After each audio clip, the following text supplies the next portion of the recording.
Statements expressed by panelists and guests are their own and do not necessarily reflect those of the host, production team, or channel. Additionally, any third-party content featured in this program is used in compliance with fair use under United States copyright law, which allows for commentary, criticism, news report, teaching, and research. Viewer discretion is advised, and we encourage independent thought and discussion. Welcome to the Untouchable Super Panel with Ilkan Ali and Fatty. Kick back, relax, and enjoy the show.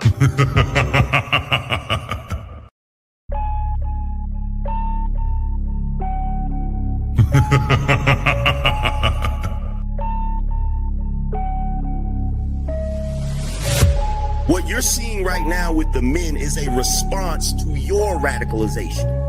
So to try to project that onto us is absolutely ridiculous. And the men are not behaving the way they're behaving right now because they can't keep up. They're behaving the way they're behaving because you broke the social contract. You're having a conversation in bad faith. Did you say women are children? Did you say women are children? No. Look at the construction industry. It's 99%, 98% men. But when you're talking about cooking, right, the reason, and by the way, it wasn't mostly women who did cooking, it was just mostly women who stayed at home who did cooking. That's why it's considered a traditional family role. It's part of the whole child rearing aspect. So you know that you're here because of your father? Because men determine the sex of the baby? Did you know that? Can we just say, if we're doing men versus women, like, women have infinitely more options. If you download a dating app, like, even grandmas get like thousands of matches. Right. And I understand that, like, sexual attention isn't the same as relationship attention, but out of 1,000, one will take her seriously. You wasn't putting it down mentally. You don't know how to touch her without touching her. You wasn't putting it down sexually, and you wasn't putting it down financially. So yes. But these women literally get to walk out the house looking like it's Halloween every day, but want to look down on you and tell you how you look. Bitch, I look like my 8th grade picture. You don't look like your 8th day old picture. You go on a lot of these women's Instagram pages, it look like 30 different on there. Somebody tell me I'm lying. It's not that she's so awesome and intelligent and everybody missed out and you just so happen to walk up on a flower. Yeah. She's lying to you. Right. But these women saw you. When these women saw you, she already wanted you before you even open your mouth. Like Ali said, you didn't convince her to nothing. There's the male ego.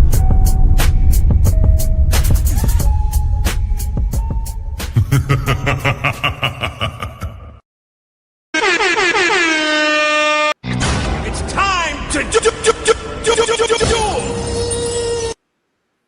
What's going on, family? To another untouchable super panel. It's great to is it me? Did I mess up? Am I unmuted? I'm good. Oh, my bad, y'all. I thought I messed up. But it's great to see everybody on the panel. It's great to see the people in the chat. It's great to see the untouchables. I hope y'all had a great week, and I hope y'all have a more phenomenal weekend, and I hope you and your family doing good out there as well too. We're gonna try to bring y'all another powerhouse guest. A lot of the people we bringing from now are from TikTok, and they making their rounds and trying to build their momentum and their content and pages as well too. So I hope we have a great show for today. So let me go ahead and introduce today's panelists. And before I introduce today's panelists, make sure y'all like, make sure y'all subscribe, and make sure y'all hit the share button at the bottom of your screen. If anybody is simulcasting on the panel right now, which I would recommend y'all to do if you can, make sure you liking and subscribing and sharing on their side as well too, and you donating to your favorite content creators as well too. When you come over to the untouchable side, we're gonna make sure y'all eat. We're gonna make sure you build as well too. So let me bring in tonight's guest as well too. We'll have 3 more people coming through, and if they don't show up for some reason, we may open up the panel to allow some more people come through, but we'll let y'all know. Okay, so let's start the introductions. My sister SH is in the building from the TikTok side. Hi, thank you for having me. And then we got our sister Rain, and what's better than one Rain? We got 2 Rains on the panel. So we got Rain. And if you can't get enough of Rain, we got Sweet Rain on the panel as well too.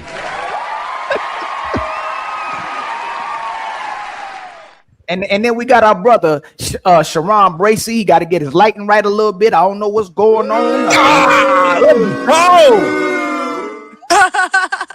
He on his dark side tonight, so we gonna see what's happening tonight. I guess he ain't bringing the light, he bringing the darkness tonight. So I understand, my brother. Appreciate you coming through. And then my sister Maya is in the building from the TikTok side as well too.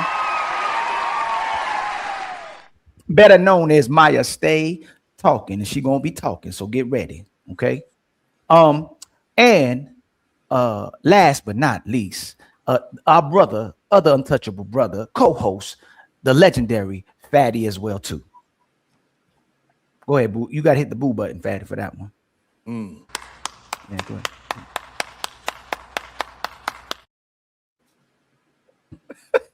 So sit back, man, get your popcorn, get your Gatorade, get your Red Bull, get your energy drinks, whatever you need to get you through tonight. We're gonna have a great, phenomenal show, Fatty. We ready with the icebreaker, my brother? Yes. Okay. We're ready for the icebreaker. And your computer mic is on. It's not your professional mic. I knew that. I was just sure that you were paying attention. Keeping you on your toes, brother. Let's see the icebreaker and then we go from there, okay? And friends, we have a bunch of goals to achieve. They're all rolling at the bottom. We already started. Thank you very much, Misty, Player One, and J Wheels. Let's make sure we get the goals, okay? Let's start with the likes. The likes are for free, and then we go from there. You know, you still gotta finesse me. Yeah, you still like finessing these You niggas. still gotta have your hand out. Okay. We still gotta. You can build your own. You doing that too? No, of course. Yeah. Of course. But I do feel like men should be some type of support. That's the message I be trying to get through. I just feel like sometimes men, and I say this a lot because and that's why I be like, I want a man with $100 million. A lot of men just see a pretty face, see a pretty body, and for them it's like, this is another bitch on my roster. Like, they be building rosters. Like, a lot of men are mature in mind. And you have to be, as a woman, you gotta know what you want. In life, you gotta know what you want. I know what I want. So if I know that we're gonna have sex, we gonna have sex. But you have to do something for me. And it's not prostitution. It's just, I'm a woman. Like, you gotta add value to me. And sometimes I gotta leave this relationship, situationship with something. Let me pause it for a second, just for fair use, to make sure that this is okay. And we're going to go from that. Here we go. Because if not, we fuck when we in our teens. That's something you do in your 20s. I'm 30 now. No, listen, I feel like a man's job is to protect and provide. I understand the logic. I'm just saying, bring the number down. 100 million? But Charlamagne, that's all, man. I'm trying to go up. Yeah. Listen, I want a vacation. I got kids. Like, I'm trying to live my best life. Life is, life is weird these days. Like, I just want to live my best life while I can. And I just feel like that's what I want at this point. You're not afraid to talk about your roster, though. So here we go. Friends, the first question is simple. Okay, and friends, if YouTube keeps keeping you out, I would recommend you to go to a PC or a tablet or something, because StreamYard is kind of kicking our ass already, and we already started it. So what I would ask is this. Why do women date for free in their 20s and want the world on their 30s? It's time to do. And you know, it's funny, since we have the ladies first show on Sunday, don't forget, 5 p.m. We have the ladies first show on Sunday. Sharon is going to start to answer this question today. Sharon Bracey, why do women date for free on their 20s and want to actually be compensated on their 30s? I think that's them getting through life, maturing, and they start to understand what is valued. When they 20, it's easy to enjoy somebody without no responsibilities. Love is easy without responsibilities. But as you get older, you need responsibilities. You need certain things done, and then you start to have a standard. And when you start to have a standard, it usually comes with age and wisdom. And so when they hit 30, they start to demand things a little bit further than some love, because love get them hurt. Rain? Damn. Let's go with that Sage. Okay, can you hear me? Yes. You said, why do women in their 20s tend to date men for free as opposed to their 30s? They start looking for things. Around that age, men in that caliber are still building their careers. And also, around that age, women are looking more at for love. Like, I agree with what Sharon said. They're figuring things out, and then they start maturing as they get older. Rain? Can y'all hear me? Yes, ma'am. Okay.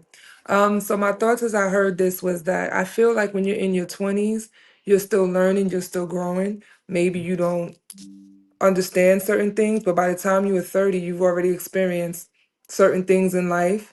You've grown mentally, you've grown emotionally.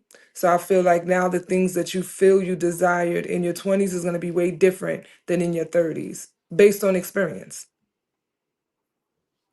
How about you, my brother Fatty? What do you think it is? the Cinderella. TikTok. It's already midnight. You better rush. That's all it is. We talk about this all the time. If you have a superpowers, you are not going to see this woman walk. If a woman can fly, you are not going to see her walk. She doesn't need you. She doesn't need your money, because the world is her oyster. Every man wants to be with her. Every man wants to take her to places. Every man, so she's just having fun. But once the beauty, which is your superpower, start to fade, now they want security. So is something that women been doing on the last decades. I just wonder, why should a man take your deal now? Why should a man pay premium now when everybody was getting it for free for 10 years? Right? The people in college didn't have to pay. The 27, your first and second boyfriend was having fun in the back of the car, on your mama house, after going at McDonald's, and all of a sudden I have to take you to Root Cruise and I have to have a house and a 401k. That's the only part to me that is kind of interesting. Is why should I pay now that I established myself for 15 years? Why should I pay for something that everybody gets for free? Does anybody got a rebuttal for that? I give you my perspective. You like me to share my perspective first? Which one? I don't think all this is given for free at that moment when I you want to are. hear your perspective. Well, I truly believe that women know they can't get the same guys that they got when they were younger. So if they're gonna settle down, at least someone's gonna pay for it. When they were their youth, like Fatty said, the best men y'all typically could come across was typically in your youth, and you should have gave your youth to that guy that you liked or possibly loved as well too. But I can give you some grace in saying that they weren't using their maturity, they didn't grow at that point. But if they actually grew, what they bring to the table would actually bring something for the man to benefit as well too. What typically goes up is their expectations and their standards and their value for themselves. But they don't say what a man is going to get now that they've grown and found God and did all this maturing. So it's because they've dated themselves out the game. And if they're going to settle down, and they know they got to settle down because they need somebody to take care of them, all that strong independence goes out the door when they get older and they tired of working. But if they're going to settle down with the guy they really don't like, and they're going to get security from this guy, it at least better come with some type of package that'll make them worth being with this man. That's why, in my opinion. I could be wrong though.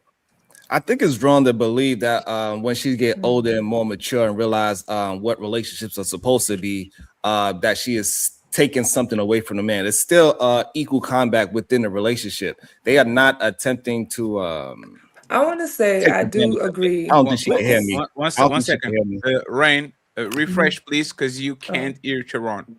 Let's just refresh because he was talking and you can't hear him probably. Okay, just refresh.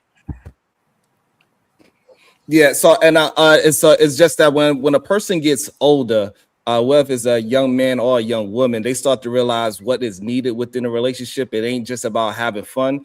And when you get older and you realize it ain't just about having fun, that you got to get something out of it. So you're going to be 100% female and he going to be 100% male. You understand it comes with a certain kind of mentality, a certain kind of dollar amount, a certain kind of educational skill level. And so a woman will start to look for those things and she's gonna look for the proper man, so she don't have to play games with this new partner that she chose. Sure, that's fair, right? But the thing is, if you were talking with men, is that a good deal? Because imagine this, right? And we use this example all the time. I think it would be unbelievable if I was a trick during my 20s and every woman I came across, I would spend a bunch of money, send cash apps, go on trips with them and all that. And then at 36, I meet my future wife and I say, oh, you know what? On my 20s, I was spending money, but I only spend money now if I get married to a woman. So she gets no dinners, she gets no courting, she gets no trips, she gets no cash apps. Why am I treating the woman that meant nothing to me on my 20s way better than I'm treating my future wife? How does that make sense if you reverse it? How are these women giving so much to these guys for free in their 20s and now asking for a premium to their future husband when it actually should be the opposite? Well, how is that fair? So are you saying that because she made a mistake at a young age, probably not being selective with her access, she can't now then, which what I see as taking full accountability, right? Because full accountability is growing and now choosing not to make those same mistakes. So her in her older age now choosing to make new mistakes, she should still act how she used to act? Is that what you're saying? No, that's not what I'm saying. It's fair for people to change. You're just not going to change on my dime, right? Let me ask you this real quick. If you knew in college I was extremely drunk and I just took a fat one real quick. Oh, it slipped my mind. I decided to have intercourse with a man. Right? It was once, it was in the past, it was 12 years ago. I'm delivered. I never did that again.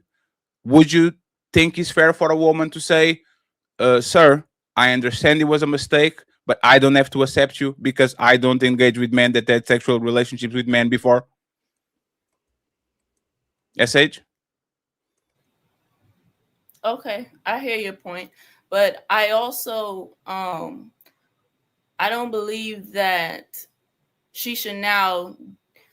The thing that I have a problem with is the sentence saying like you gave free access to people who didn't deserve it before, and now because you changed your standards, right? I have to work a little harder when I should get the same access. And it's like, no, even with the man example that you gave, he wasn't selective with his money prior. But now that he's grown and he wants to be selective now, that doesn't mean that she should now get free access just because he used to make that mistake. So would you marry a man that is not willing to invest nothing on you when you know he was a massive trick in his 20s? Like if a man says, hey, Sage, I want to marry you, and you said, okay, let's try it out to see I like you, you like me. Let's date, let's court each other. So I see if I can promote you to husband and you promote me to wife. That man is not sending no money. That man is not paying for dates. That man is not giving you rides on this car. This man is not taking you to nowhere. And you go to his IG from 2014 to 2026. He was flying around, driving women on the best cars, sending women money and all that. Would you promote that man to your husband? Or you say, you have to invest in me before I actually give you my body and my commitment?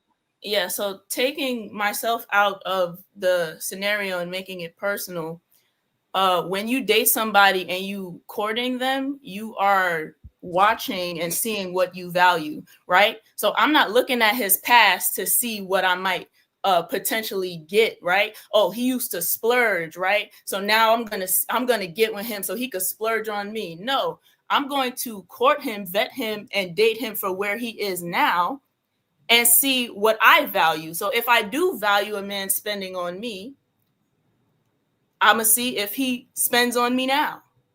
So if I don't spend on you now, which is provision, which is very important for women dating strategies and to see if they upgrade men to woman, or if I don't provide for you before we got married, I don't touch no bill. You get the bills from the dinners, the bills from the gas, the bills from the trips, all that. Are you promoting me to husband or not? A matter of fact, let me take it out of you. Are most women promoting that man to husband? I don't understand your question fully. Can you My question is, if I was a massive trick, I spent a bunch of money on woman, and it was very visible that I do that, and now I meet my future wife at 34, 35, and I close my wallet the same way I'll close your legs and say, oh, I'm on a journey of healing and I know better now. I know better now. I know that I shouldn't lead with my wallet. I should do no spending whatsoever, no dinners, no nothing. Do you think most women, not you, do you think most women will say, oh, that's my husband? Or they will say, nah, you're not going to be my husband, because there's no way you spend all this money to a woman that mean nothing to you, and all of a sudden you want to close your wallet with your future wife. Do you think most women will marry that man? I'm not sure. I don't know about most women. But what I do know is that if you're vetting and going with your values, whatever he's doing now is what you're going to watch. So you're not going to look at his past to say, oh, you know, he used to do this, but he could change over time. He might not be the same guy he used to be, but whatever he's doing now is what I'm going to assess to see if I want to move forward. That's all I can speak to. So this last question is something that is interesting. You didn't want to answer personally, and then when I make it general, you said I don't know most women. So can we do the personal then? Would you marry a man that would do that? I wouldn't marry a trick. No. Would you marry a man that doesn't spend money on you whatsoever in any way, shape, or form? Would I marry a man who doesn't spend money on me? You're asking me what I value? Nothing. No trips, no dinners, no gas money, no nothing. This man want to be your husband without investing a dime on you. Would you marry him? No. What? I think the problem, Fatty, is that even when she is dating the man in her 30s, they still having sex. The person that she decided to date. So even though she's looking for this $100 million man, she's still having sex with him. So you can't. They're not removing the sex part, because I'm assuming you using the sex part and the money as interchangeable. So they still having sex with this man that they are dating for potential. No, that's what she said on the video. She said, dating a man without getting nothing in return is something that you do in your 20s. I'm 30 now, meaning she's not going to have sex just for the sake of having sex. If you don't give her nothing in return, which most of it is provision, that's why she was talking about money, you are not getting nothing. So she gave herself for fun and for free, and now that she's 30, now she wants return on investment. And that's my question. If you were, and remember, this is Young Miami. She was letting Diddy piss on her, right?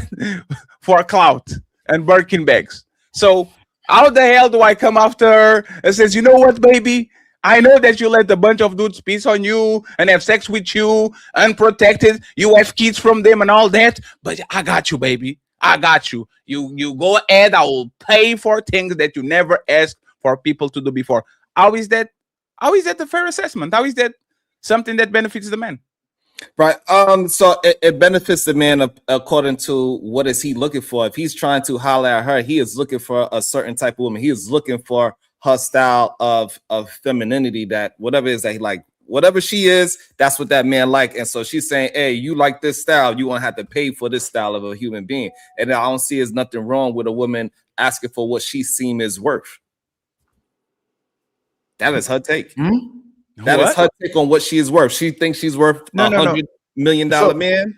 That's what she's going to chase after. This is how we know women ain't maturing, right, and growing, right? All they're doing is refranchising. If they actually learned, now they want to be able to give something a man needs or something a man wants. They want to work towards that. But they're saying, because I slept with a man for free and I wasn't trying to convince this man to be with me, they get into an adult age and think that a man's supposed to still buy you, and you get to set the terms for what you're supposed to get from a man in order to be in a relationship. They're still having a high expectation and standard without telling the man what he gets for it. So I'm asking the ladies, if you messed up in the beginning of your life, you were supposed to convince a man to marry you. You were supposed to convince a man to be in a relationship with you, that if you truly value that guy. When you get in an older age, what makes you think that you matured and grew and said you got God now, and you still putting a price on yourself? You're not giving this man anything to marry. It's very rare to have conversations with sisters that's very realistic, where they're setting the value and the expectations and standards for themselves for what a man's about to get. You about to get a clean home. You about to get a stable home. You about to get peace. You about to get love. You about to get nurturing. You about to get consistency. You about to get a woman who holds herself accountable and responsible. Nope. Now, y'all, after I got used up by the men I claimed to love, but I didn't convince them to be with me either. Now you got to pay $300 million. You got to get me a Lamborghini or a Benz. I ain't going to go too extreme. You got to get me the house that I want, and it better be my favorite color. And you better expect bare minimum in order to be with me. I have grown. I found God. And now I'm this righteous woman that you should be with. So many women still, if they grew, SH, Maya, Rain, would come with how phenomenal they are and why a man should be with them. Instead, they still come with a price tag. Before one of the ladies answer that, they do not say, I'm going to give you the bare minimum. Women give they all in relationships, and also they give their body by giving that man some children as well, usually. So they are very compromising, and they are willing to follow a man's lead if he's willing to take the brunt of that leadership. So all those things that you're asking for about staying home, cooking, cleaning, being all pleasant every time you come home, you got to take stress out that woman's life to receive all those things. So it have to be a mutual combat. It can't be, I give you sex, cook, clean, give you children, and then you want me to go do all the other things that is stressful in life. So it got to be a balance. And that's what women learn as they get older. Like, hey, we going to have that balance. You ain't going to just take advantage of me. That's how they look at it. So, hey, Sharon, I absolutely agree. I absolutely agree. A good woman is giving her all. A righteous woman is giving her all. A loving and nurturing woman who wants to give to her man, bring value to her man, exactly what she's doing. Women complaining about going 50-50. Women complaining about working. Women complaining about mothers. Women complaining about what the baby did to her body. Most of these women ain't giving all their all to these men. Sharon Bracey, they'll complain about it, especially if they have to do anything to get what they expect from the man. So I agree with you that a great woman is giving her all, and she expects reciprocity as well too. There's nothing wrong with that. She expects security as well too. But most of these women are giving bare minimum and asking for the maximum, Sharon. So I disagree with that. A real woman, absolutely, I concede to you. And so that thing, what you said, they are giving a all. So they gave they all to the wrong type of man before, and so they understand that. They give they all, men would take advantage of that if you give it away too prematurely without no standards behind you giving it all. So now they gotta move with a different game plan. So now when they realize that, hey, I was trying to do this, build a man, I was attempting to just love him for love, and when I did that, I wasn't appreciated when I was young in my 20s. He still went out and did Teresa, Keisha, and all the same way how he was doing me because he just wanted that box. But now that I'm older, hey, no, we're gonna have some reciprocity, and now she gotta voice it out up front, so this way, both parties can understand what they are getting themselves into. Can you substantiate to us what you mean by when you saying these women were giving their all to their men at a young age, outside of giving the box? She was giving the box. She was a throat goat. But most of all, when you say all, if she truly was giving her all, how does it reflect her life? Majority of men, especially the sisters on the panel, majority of men, there's a bunch of men that these sisters know would be with them. And I'm not saying these sisters got a roster, but they got a potential of a roster. I'm sure there's men in Rain's DM, men in SH DM, men in Maya DM. A lot of times they have to pick, they have the pick of the litter when they're young. When they get older, they have to rebrand, right? And now the terms kind of switch back to the man a little bit, but some women, if they're attractive enough, can still get the man that they want. A lot of women are unwilling to give their all, Sharon. That's why they're in the predicament they're in. So can you tell us, and can you substantiate how so many of these young women were given their all at a young age, when we know majority of these women were in their 304 phase and a fun phase? They weren't looking for husbands at a young age. They were looking for a good time. And then when they got finished with that good time, they looked for a lifeline. So can you prove to us all these women, based on the data as well too, with these women who marry at 29, where all these good women and all given women were at in their youth? So when they 20, her idea of giving her all was her body and her mind, whatever that was. She's learning how to cook. She's learning how to clean. She's learning how to deal with that man. So she's giving her all without asking for anything. And same thing with that young man. That young man cannot provide anything for her. So he is also not giving his all yet, neither at his 20s. So they are all just having fun. And everybody knows love without responsibility is the easiest thing in the world. As you get older, you hit those 30s and all those things, you start to gain responsibilities, which gains stress, and that changes the whole mentality of the relationship. So at her 20s, she was attempting to give her all to that 20-year-old man, and that's why she wasn't asking for anything. It's very ironic that sisters ask for men not to objectify them, and I believe Sharon asked men not to objectify them, and you just use sex and her body as in giving her all. What happened with the cooperation? What happened with listening? What happened with peace? What happened with love? What happened with support? What happened with helping her man get her best? Why did you use her body? So a woman having all the sisters on here, just a yes or no, real quick. If you have sex with a man, is that going to make him marry you? No. Can I ask you a question? So and I'm just landing. So that doesn't define her all. Just because she gives you her body doesn't mean she gave you her all, Sharon. And you should know better, because women and sisters and brothers who may think like you similarly, not saying nothing wrong with it, are telling men not to objectify women and just want them for sex. But it seemed like even at her youth, all she can give is sex. Go ahead, my sister Ray. Yeah. What I would like to say, there's a few things that was swirling around in my head, but what I notated was sex, right? And I feel like sometimes when we have these conversations, this is why I find these conversations a little strange, because sometimes men will speak for women as if they know how a woman actually operates, meaning in her mind, in her heart, and how they relate to men. Now, you may have dated some women or maybe have dealt with some women that you might describe, but I feel like we need to dive deeper when we start having these conversations. So when you are young, specifically a young woman, and maybe the other women can attest to this, you are still learning who you are as a woman. You are still figuring it out. What does that look like? What are my likes and my dislikes? Now, depending on the type of things you experienced as a young woman or a young girl, sometimes things are equated to other things. So for example, sometimes sex equals like. When you are younger and you haven't quite figured this out yet, you think because someone wants to sleep with me, they like me. Eventually, they're like, wow, this person continues sleeping with me. Maybe this will be my boyfriend. Maybe, a strange thing, maybe he will be my husband. But after you go through that a couple of times, you begin to learn that sex does not equal like. There is a couple of other things that need to be put into this equation for someone to like me. So I feel like when we have these dialogues, there definitely needs to be a deeper dive. And it is just not so black and white as, hey, this girl gave up her box and she should have known better. Why wasn't she looking for a husband? At that age, you don't have all the words to formulate the things that you were looking for, the things you should know you might need. So when you Right. become older, those things become more clear.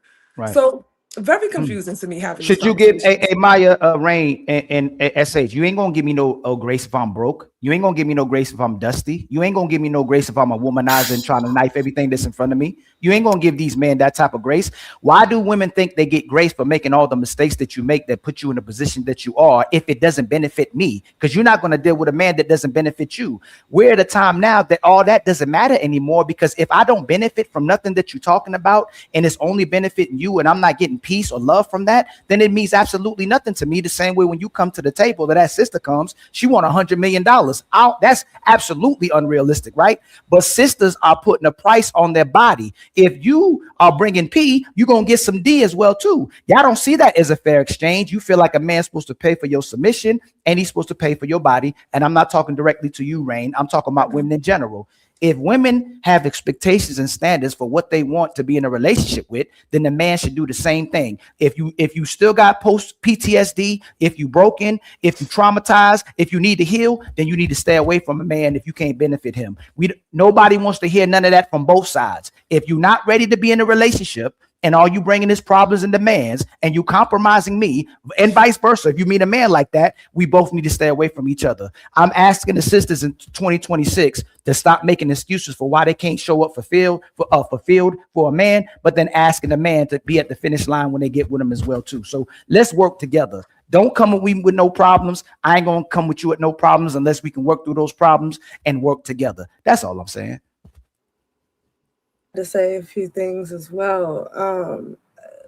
The amount of women that place a certain financial value on men that they typically can't achieve at young ages, young 20s. You know, men are typically closer to their success in their 30s.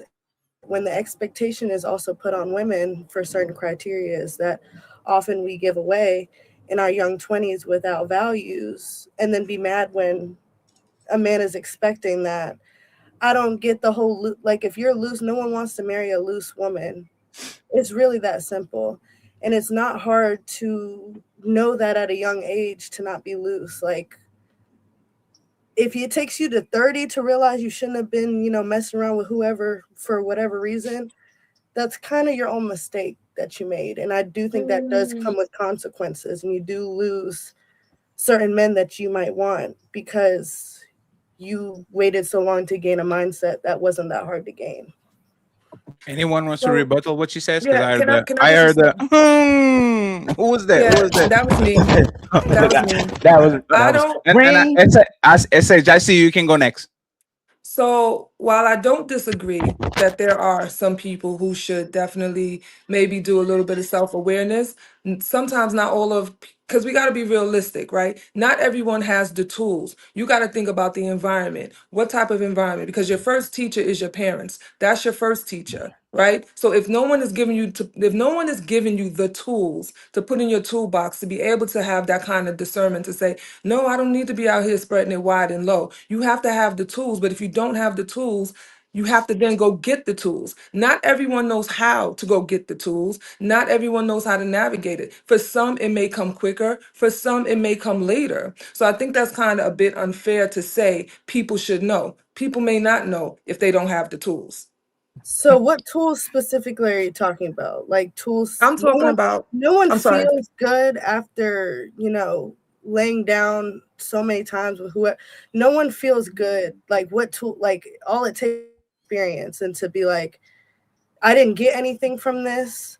I feel used. I feel devalued. That's a tool right there, is reflecting. But And if you again, don't that's a tool. reflect, I mean, that's a common, I feel like that's a common tool amongst adults. It's Like not. you're supposed to reflect in high school, on your tests, on your essays. You learn reflection. If you didn't learn it at home, you learned it at school. So it's just like, Go ahead, Ryan. You can rebuttal and then essays and So Ali. being an educator, right? So because I'm an educator, like the things that you're saying, I'm still going to disagree with, right? Because you would think that some things are common. Everything is not so common. And when I work with kids every day, I try to get them to reflect on something very simple, and they cannot. They don't have the tools. And you think it's that easy to be like, well, if your parents don't teach you, I'm going to send you to school and we're going to teach you. It does not work that way. It's unrealistic. And again, I'm not saying that I 100% disagree with you in that people should start when something doesn't feel good. You have to know how to navigate through that and make the correction. But I'm just saying that's unrealistic because that's not most people, right? Most people do not know how to go to the water and drink it. They don't. Sometimes you have to literally lead them to the water to drink it. I'm just saying that it's just not as easy as you are saying I when agree people with don't you. have the tools. That's all. I think, and if you're one of those people, you should, you know, unqualify the people that have been able to do that. So I'm saying a lot of these women that waited 10 years, now they're 35 and they finally learned the tools at 35. Let's not expect the man that had those tools back at 20 to be someone you can get. I don't know if I agree with that either, but I hear you. Yeah, but oh, go ahead, Ali, Essays. I'm Ali sorry. gives this essay and then you can go. I don't really want to lose my point. I'm starting to lose it, but I'm thinking about young people, right? We're talking 20s. We're talking even teenagers. When we start learning how to get in the field of dating, we're probably 16, 17, right? And in high school, like what we're talking about, tools, right? Sometimes these young girls don't really have proper examples, right? So the boy that they're dealing with or messing with, he's playing a game. It takes a long time sometimes for women to realize that they're being played in a game, right? We got friends talking like, oh, he liked me and this and that. They end up losing their V card, right? And guess what else happens? in high school, you start getting labels now because you made a mistake with your first boyfriend. Oh, she a this because she did this, and you was a kid. You understand what I'm trying to say? So there's that. There's the labels that start running around in your youth, right? So you start sticking a little bit to what you are. So you go to college, right? And it's not just women being promiscuous. Men are promiscuous. Who are the promiscuous men sleeping with? Other men? One second, Ali. Ali is going to be very quick. It's kind of funny that y'all say that women mature faster, and all of a sudden, did he? Yeah, he frozen. Oh, he froze. Mm-hmm.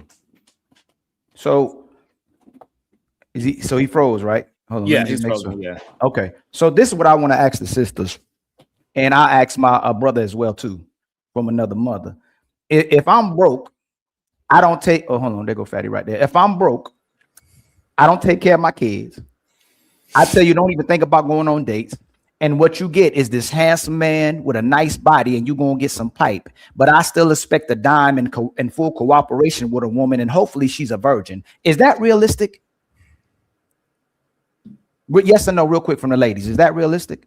No.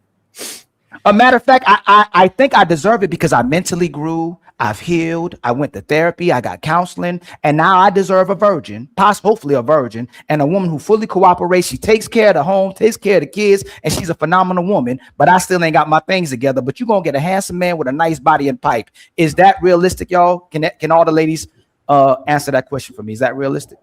Well, if true and you went to therapy, you should be taking care of your kids. Mm-hmm. So no, that's not what I'm at. So this is what I mean. It's not realistic at all. A lot of these sisters come with bodies. A lot of these sisters come with a baby daddy or two. A lot of these sisters come with debt.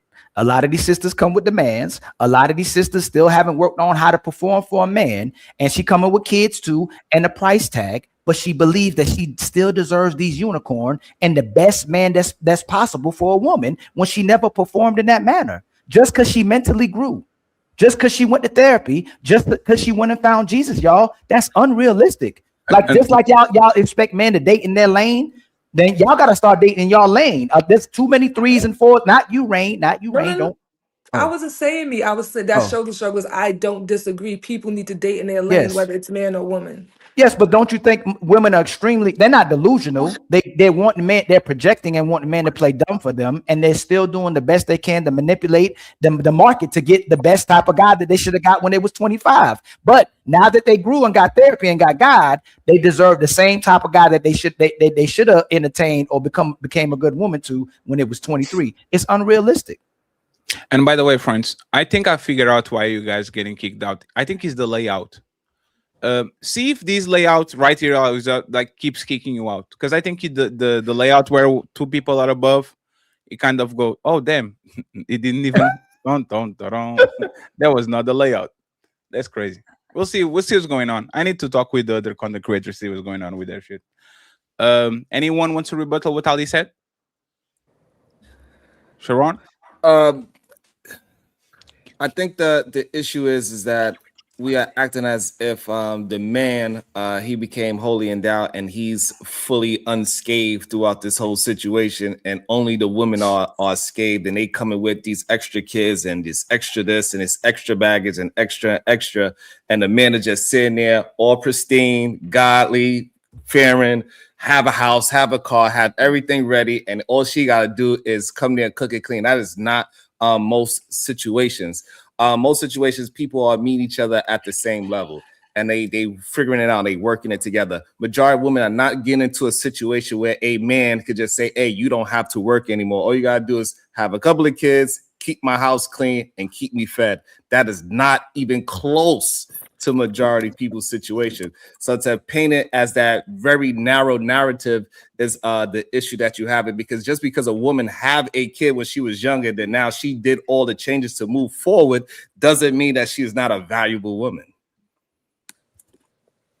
So I hear you and I agree. And if that's being said, I agree with if the average woman is ending up with the average man, why do you hear such a mass of women claiming they need a man with 6 figures or higher in the top 10% of the country when we see time and time again the average woman is marrying the average man, where they are meeting at the same place? And yet, if women are okay with, you know, men making the same amount, why do we hear he has to take care of this, he has to take care of all the bills? If the average man is not supplying that, why is the average woman demanding that? Because I think that's what they believe they need to be saying, right? Can I So say people something to that? actions, yeah, people actions is a little bit Can you different. hear me? Yes, we can hear you. Can you hear us? We can. Let's get Rose and Rain after Rain. Just refresh. It's not the layout. That's crazy. Rose and Rain afterwards. You can hear me still? Yes, we can. Yes, we can. Go ahead, Sharon. That you wanted Rose to answer? No.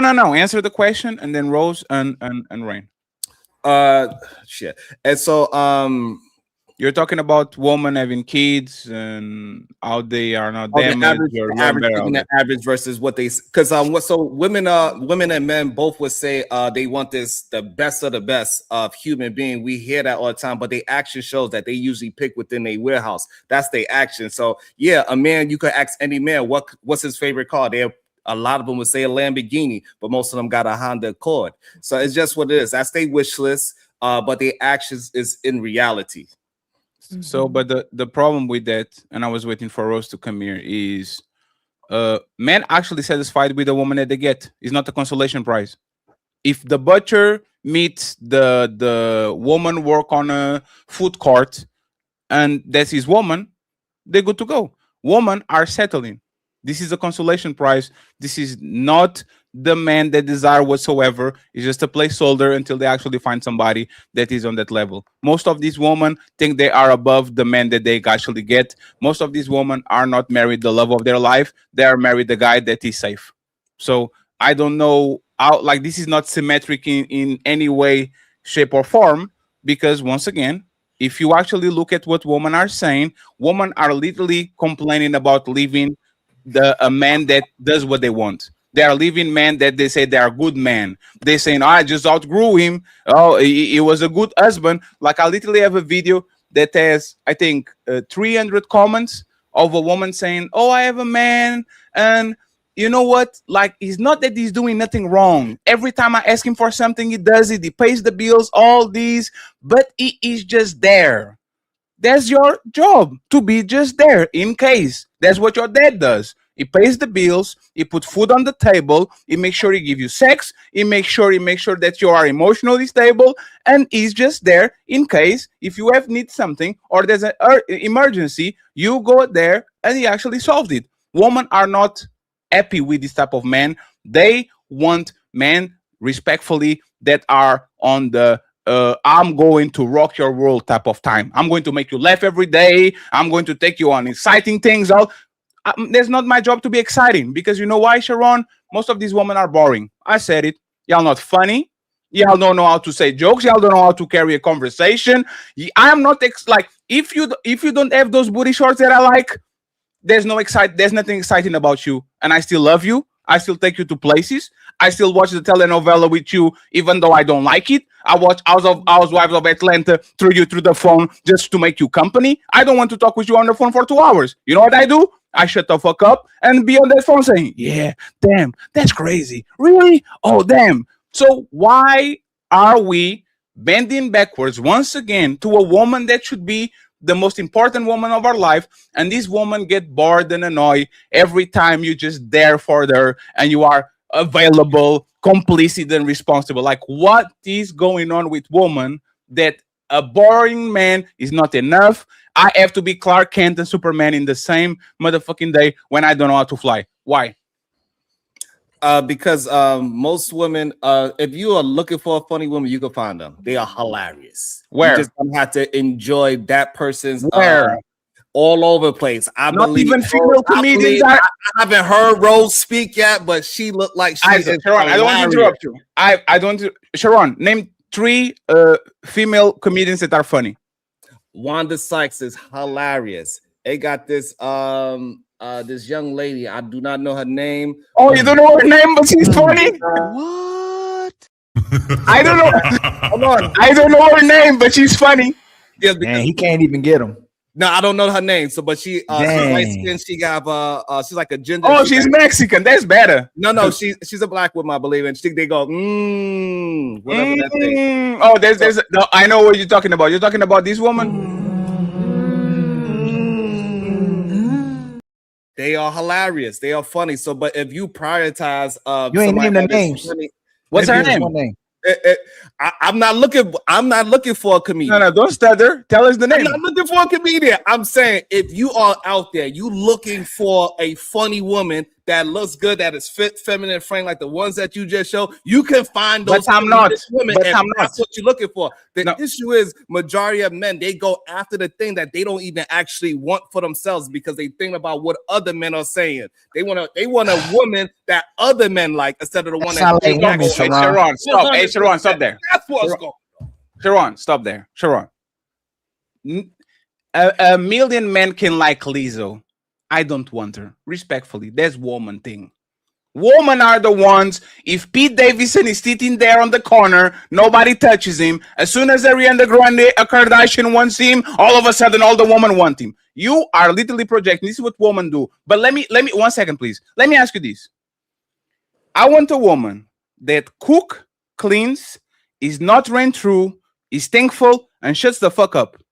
No money involved. No height involved. The physical requirement, as long as his love handles are not bigger than her titties, I'm fine with it. Like, I can go over and over. She doesn't need a car. She doesn't need to have a $100,000 job. She can even wear some wigs sometime if she wants to feel pretty. I don't care. What is this is the requirements of most men. What is special about asking for an adult that is grateful and is stick by you when things go rough? Like, what is this? Does he look like a princess to you? So the problem is, usually, people, they come with characteristics. They're not going to just be quiet, and this is where the confusion comes. You want them to be quiet, but also you want them to be funny. You cannot have that mixture of both, right? So when we dive into what you actually want, right? You want somebody that's quiet and is a mute. So you need to go find somebody in the goddamn library that's sitting down that just want to read cooking books all day. That's going to cook for you. Shut up, because that's what she used to doing.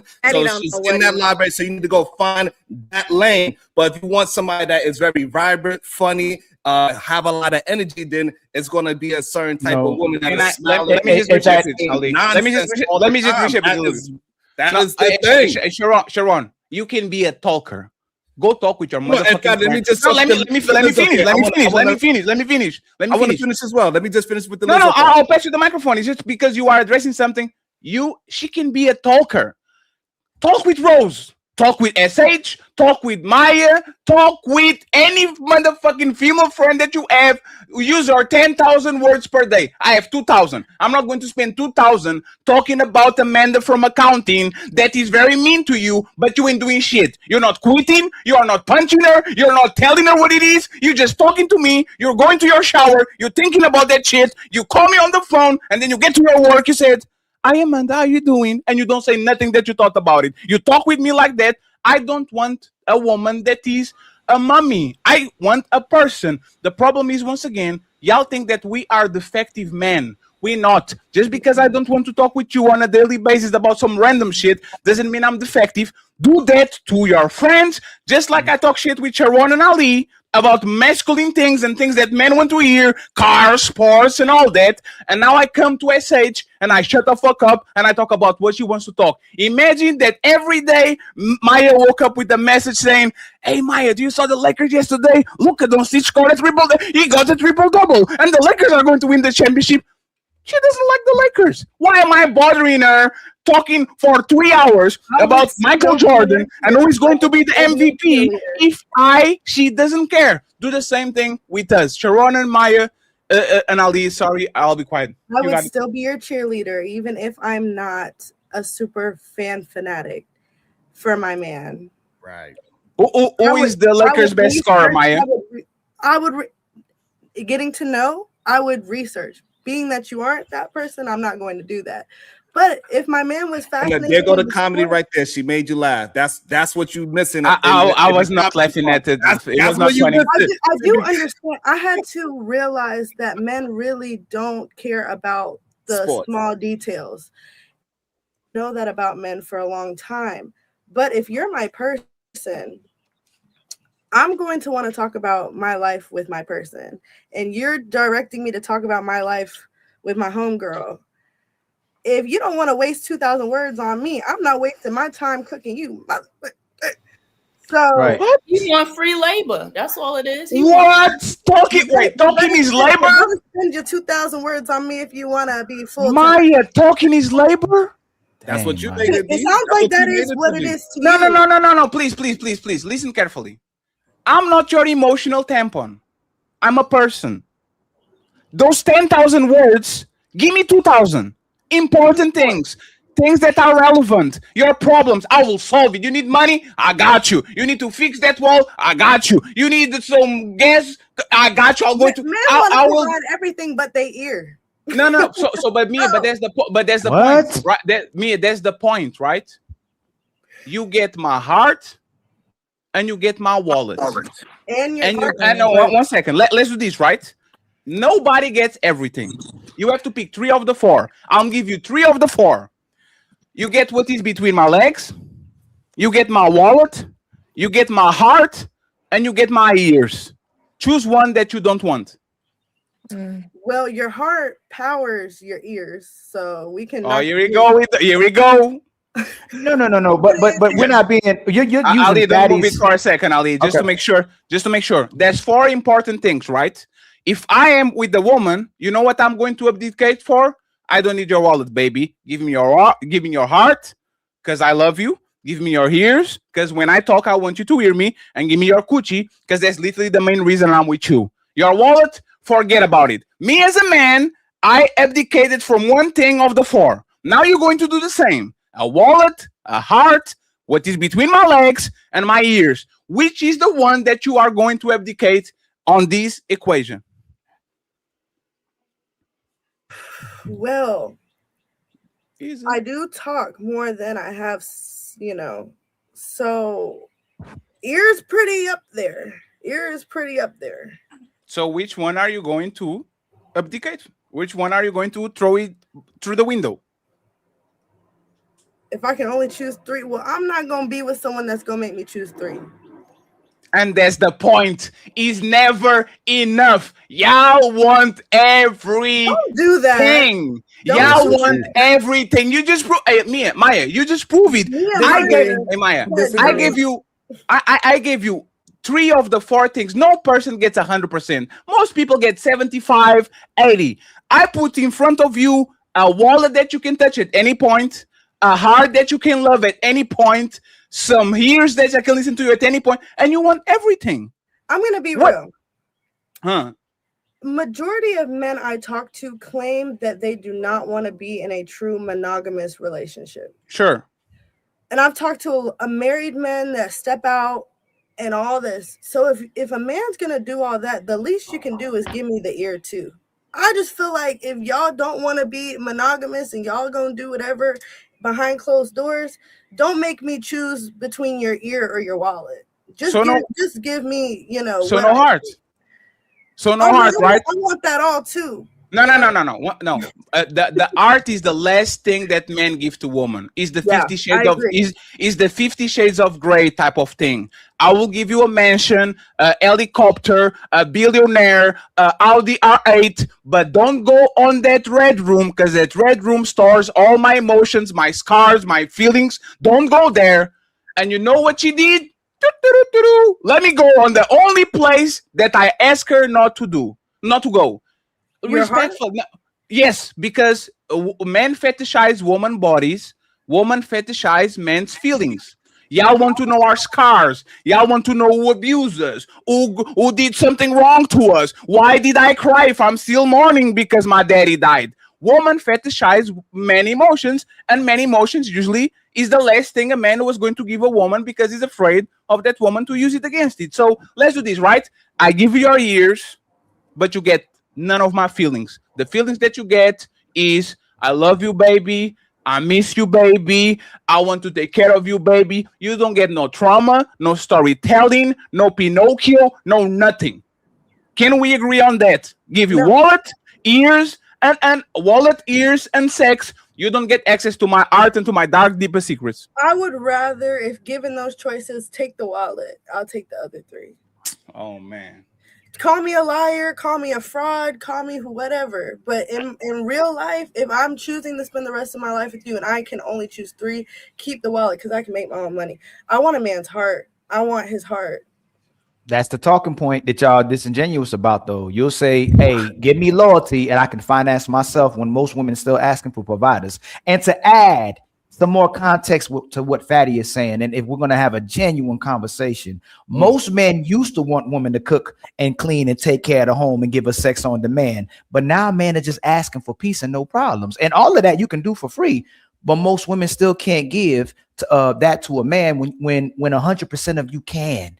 Most women are asking for 6 inches, 6 figures, 6 feet, and that's only 2% of the population of the men in the United States and America. And then you want them to be emotionally available, who's typically more delusional and unrealistic when it comes to the date market. We're asking for something that 100% of women can do. Women are asking for something only 2% of the population can do. That's all Fatty is adding to. And what's crazy is y'all can't even be honest about that men will go, well, she don't cook like she used to. That's fine. Do y'all realize most of y'all are gonna pass away without even having the ingredients and recipes of your mama and your grandma? The women can't cook like the women of before, and that used to be something that you looked at as something that you wanted to do for your man and your family. Now we eating out all the time. The damn Chick-fil-A line is going around in circles, and we have to go to Chick-fil-A every single day to get chicken tenders. But there used to be a time where a woman took pride in cooking in her house. All men are asking for is you to be the adult that you say you are. You cook. That's a lie. Let me finish. I have a question. If you ain't got, I'm almost landing. Okay. If you ain't got no man, you cooking, supposedly. That don't mean it was good. Hey, Sharon, that's okay. Y'all see how y'all trying to do that? Just a little hit. Tag team. And Rose, I didn't forget about you. You hit me in the throat. Sharon kicked me in my neck. That's okay. In my head. But y'all say y'all cook. Y'all say y'all clean. Y'all say y'all take care of a household. You say you're strong and independent, and you are the bad bees. You can do it all by yourself. And Maya just said, which y'all be capping about, give me loyalty. I could finance myself, even though everyone's asking for $500 billion, right? If y'all, when doing that, is an adult, it becomes slavery when you do it for a man. That's the problem. You can do it by yourself and have peace and no problems. For some reason, soon as you add a man to the equation, now you a maid, and now you oppressed and you a slave. So can we have the honest conversation without constantly moving away from just one of the points that we're saying, that it's very easy to please a man, to the point we move the goalpost to things man can't even have expectations for no more, just peace and no problems. But y'all are asking for something y'all will never possibly have. And that's why we're in the predicament we are right now. Y'all want 2% of the population. We want 100% of the women that can perform how they perform, but they still refuse to do it. Can we have a conversation? So the problem is the reason why they Sharon, you gonna move the goalpost? By the way, friends, there's 600 people watching the show in all platforms.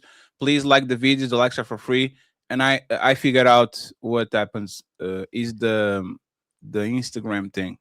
When I hide the Instagram feed, it starts kicking people out. I put it up, and everybody kind of stable. I think Rain is good, and SJ is good, and Maya is good. So, well, finally, one month can we later, start? Let's start in the beginning. Maya, SH, Rain, Rose. If you wanted somebody to take you out on a date, are they gonna take you out on a date?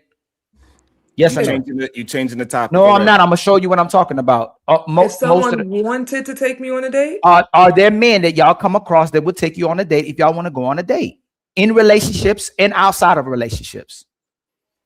Sure. Yeah. Do most women want to cook for men today? Do most women what? Want to cook for men today? I don't know about see what you answered. So we gonna do that this show where you can answer the question, but then say you don't know most women now when you just answer the question. I know what I would do. See, remember, I said this before. Women will say I wouldn't do it, And you will say it's not all women to keep from answering the fact, or would most SH, would most women, Most of the women I know cook. I didn't ask about the women that you know. Do most women Rodeo. are most women come into the relationship, and that'd be a deal breaker if they wouldn't do it, that they're gonna cook in their relationships? Are most women cooking? Yes. Jesus. Yes. Listen, most women do want to cook. Most women do want to cook, right? From a choice of love, not from obligation. So if it feels like a job, right? Mhm. Like you forcing me to do it, it's not coming out of love, it's coming out of obligation. You made a point about past relationships, like our grandmothers and things like that. A lot of our grandmothers were surviving. If you hear how they used to keep us down, right? Barefoot in the winter, pregnant in the summer, right? We couldn't do anything. We just started to be able to start making our own money, right? So when we look at our grandmothers, they was putting up with a lot of stuff that we don't have to put up with now, because we have more freedom to say, no, I don't like it when you do that. Right. So y'all realize she just did it. I'm gonna tell you how. If Ali is productive and I'm the man that I say I'm in, making money, SH coming in my life and go, oh, she's forcing me to make money. I gotta make more money. But you know what's crazy? Women do push you to make more money to finance their lifestyles. She does want you to be ambitious and grow when it comes to that. She ain't gotta cook more. But the fact that she just used that she has to be forced, or grandma was forced, when y'all say y'all cook, why you ain't just cooking? I don't have to force you. If you hold on, can you address what I just said? If y'all are cooking, why is someone coming into your household forcing you to cook if you already cook? That doesn't make sense. So hold on. If Ali already got bread and making money and making his business, ain't no woman gonna have to come in my house to force me to make no money, even though y'all want men to make more money. If you're already cooking, why are you looking at it as someone forcing you and as a slave if you already say y'all are these adults and phenomenal women who are already cooking? What it shows is you're not cooking. That you're eating out. A lot of you are lazy. A lot of you don't know how to cook. So when a man comes into your household, he has the expectation, damn, at least when I come home, you cook, or cook 3 times out the week. Y'all see that as slavery and work, because a lot of you don't know how to cook, and it's gonna make you look bad when we find out you can't cook. No, baby. Can I disagree? Rain, can you address Rain? I'm asking y'all to have a good faith conversation. Why does she say force if you already cook? How is it you being forced? But that's what I'm saying. Like, it's different, right? It's different when someone says you must do this and they make you feel like it's something that you have to do. There is a difference. When you naturally cook, you're going to cook. And I'm just going to use me as an example. I don't cook.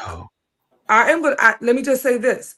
I don't cook. I am an empty nester. I cook when I feel like it. I cook when I want to. But when I'm in a relationship, I cook every single day except Friday and Saturday. I cook breakfast Saturday and I cook big dinner on Sunday. When I'm in a relationship, I cook. But right now I don't have to cook because it's just me. But I think sometimes when you say things like it's forced, and this is the other thing, this kind of leads to the question I was going to ask earlier. Some of the things that y'all say is as if, and I'm saying in general, some men speak as if they date men, meaning you know how men operate when you were dating them as a woman, right? And so when that happens, it's kind of like, let her cook. It's like, right, like you like all men want is peace, but you do not, you, because you wouldn't know because you don't date men. That is not what they're asking for when you are actually dating them. Right. They are not coming to the table and say, please, can you bring me peace? That is not what they are saying. They absolutely, you meet them day one, the first thing they asking you is, can you cook me a plate? You say you cook dinner, where's my plate? Sir, we didn't even establish what your last name was, and you already talking about me fixing you a plate? Like, I think that, again, when you are in a relationship, right, some things are already natural and will be established. But when it does feel like something that I have to do as a whatever, it doesn't, it comes off not genuine. Because like I said, I cook. I cook Thanksgiving, I cook Christmas, I grill out too when necessary. So do I do it now? No. Am I going to cook tonight? No. As a matter of fact, here's the empty bowl for my salad. That's right, baby. But when I'm in a relationship, you best believe I'm going to cook for my man. As a matter of fact, he don't even fix plates. I better not even see you in the kitchen fixing a plate. Hey, Rain, I love you, right? I'm gonna be a little petty today, right? I love Go y'all, but ahead. Knock yourself out. y'all are now this person that doesn't cook. This person doesn't that when she not in a relationship doesn't cook, but she gonna get in a relationship when she gonna start cooking when she get in a relationship. Sure It's like you meeting a bum and a man who don't work. They say he gonna start working when he get in a relationship. Hey, Sharon, watch this. This is how I know y'all the problem, but I love y'all still. Hey, Sharon, does a man gotta work in a relationship? Yes. Hey, Rose, does a man? Hey, Rose, does a man gotta work in a relationship? Absolutely. Hey, SH, does a man gotta work in a relationship? Yeah. Hey, my sister Maya, does a man gotta work in a relationship? And you ain't gonna be with no man. You gotta force to work, do you? Are you? Right. Okay. This is what I'm telling y'all the problem. You should already be cooking and already on demand for your man. It should be something that comes with the relationship, but you're gonna feel like you're forced to cook because it becomes a responsibility. Not only that, hey Sharon, please let me answer something. Please let me answer something. The man has to help you cook. The man got to pick up some cook days. There's going to be days that he got to cook. What kind of man don't already know how to cook? He has to perform like an adult that knows how to cook. This is how we keep showing over and over again. Men have responsibilities that they're obligated to, and women have the options to do it. And y'all don't have to do nothing but be a woman. Go ahead, Sharon. And work and pay 50% of the bills. And create problems and make. No. Dude, hold on. What you just say? Hold on. Rose? She just made my point. Rose just made my point. What is pay 50% of the bills? So a woman shouldn't pay 50% of the bills? Not what you asking for. Hold on. No, Sharon. Let Rose cook. Rose just body. Sharon first. Hey, Rose. A woman shouldn't pay 50% of the bills in today's market? In today's market, I mean, if that's what they want to do, that's fine. But what I'm saying is y'all are asking for these traditional women like grandma and great grandma in a modern day time. Grandma didn't work. She didn't have anything else she to do did.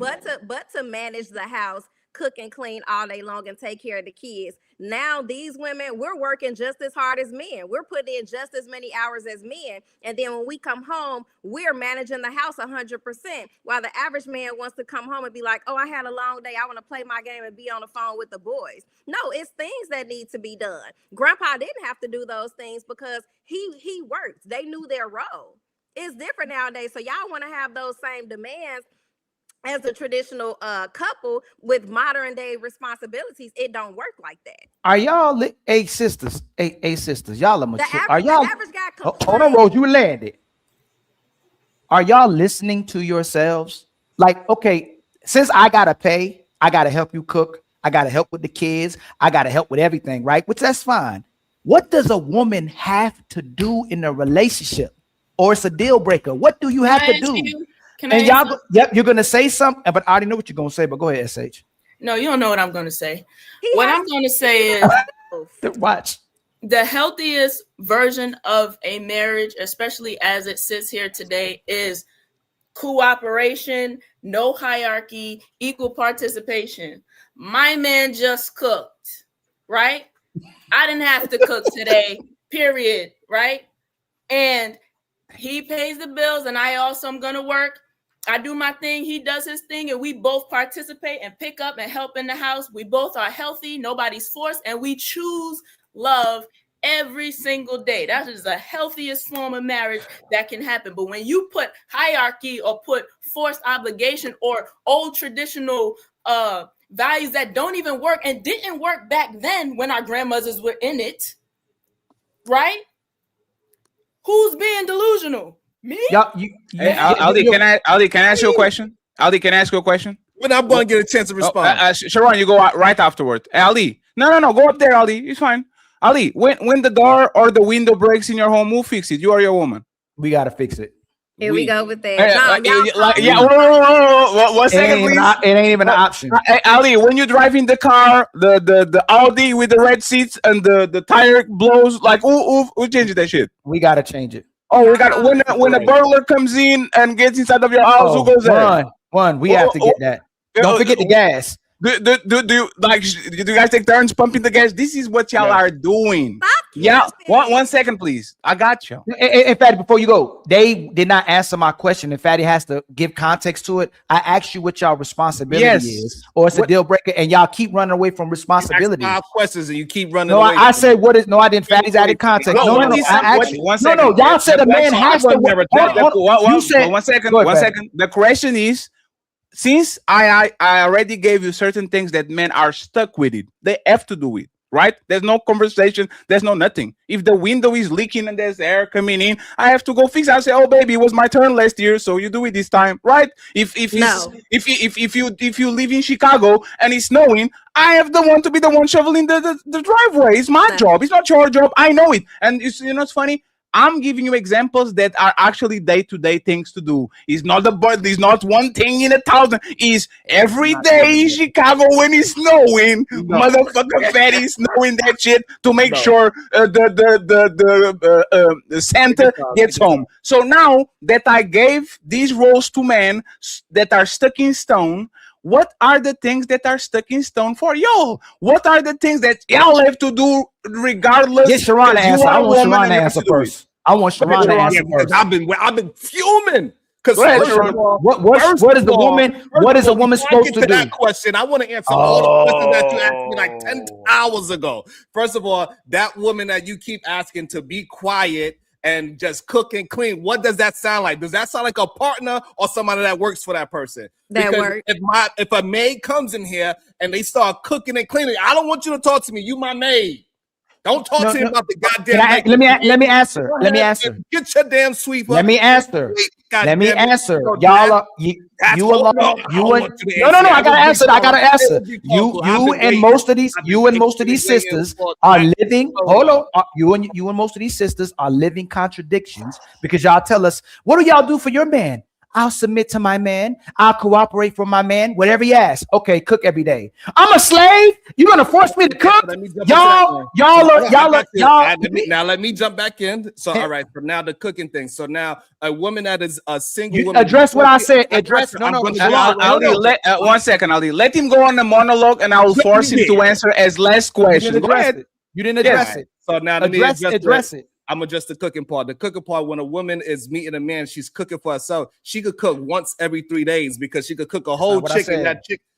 But we talking about the cooking. I'm adjusting. Ali, let him finish and we're addressing me then. I'm addressing your cooking situation, saying that she is forced to cook every day. When she's by herself, she could cook once for 3 days. She could cook a bowl of spaghetti in that last 3 days. The same way how Rain says she'll cook on Friday, and that Friday will last into Saturday and Sunday morning. So that's the difference when you want that hot meal every day and not want the person to communicate with you. You don't want her to talk to you. She got to call her friend and all these other things. That is not a relationship no more. That's when it turns into a job. Y'all don't realize that the thing that you are describing to women, even though they keep telling you, it sounds like slavery. It sounds like your job. You keep telling them, I don't care what it sounds like to you. Just do your damn job. My turn. That's the issue that you have. My turn. So this is why when Rain says, it sounds like you want a man, you want somebody to just shut up. Who be quiet all day? Men, we sit down, we can be quiet, smoke our cigar. I'm not going to deter it. I'm not going to deter it. I'm not going to deter it. Hey, Ali, you want a person that is just mundane. Men are the ones that's mundane. That's willing to just do their job all day, every day, and don't switch up. Hey, Ali, 1 second. Ali, 1 second. Ali, 1 second, friends. Before the show started, I told y'all, answer the questions. Okay, I said this to the ladies and to the fellas. We are going to interject, not because we don't want to hear you finish your point, it's because y'all talking about things that nobody said. Once again, Sharon. And by the way, Sharon, we know you for 4 years. Your woman comes every show with some spinach or whatever the fuck you eat, because you vegan, and she, oh baby, here it is every show, Maya, every show from the when he was not professional until now, she comes in and he brags about it. Look at my wife bringing me shit to eat while y'all motherfuckers drinking alcohol on streams. Now all of a sudden, oh no, we have to make sure the woman and the man, and it's not the chore when that woman been cooking for you since the day that we met you. So I'll give you two. I'll ask a question again, Sharon. Before Whoa, you ask the question, Sharon, you can. I'll let you finish, Sharon. I'll let you finish. I'll let you finish. The question is this, Sharon. Do y'all take turns cooking in your house? No. All right. Crazy. Hold on. Crazy. Hold on. Boy, you don't sit your stupid ass down. Who the think you is? Let me tell you the other It's a side new to it. day. Hold on.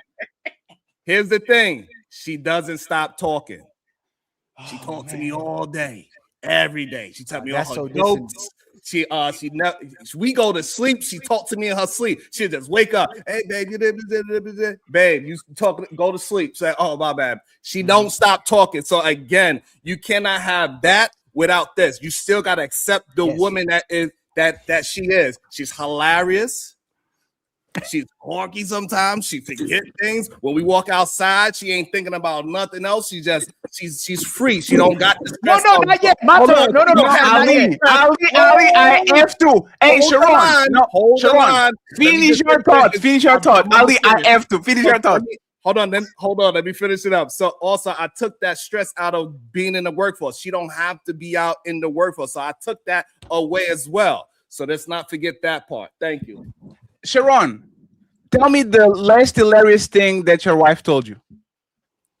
She told me when she went to Starbucks, they got her name wrong. She think it's on purpose. She ordered the Macalaco Tate, but what they gave her was a Chocolato Mate. And I was dying laughing. I was like, boy, you don't sit your stupid ass down. Who the think you is?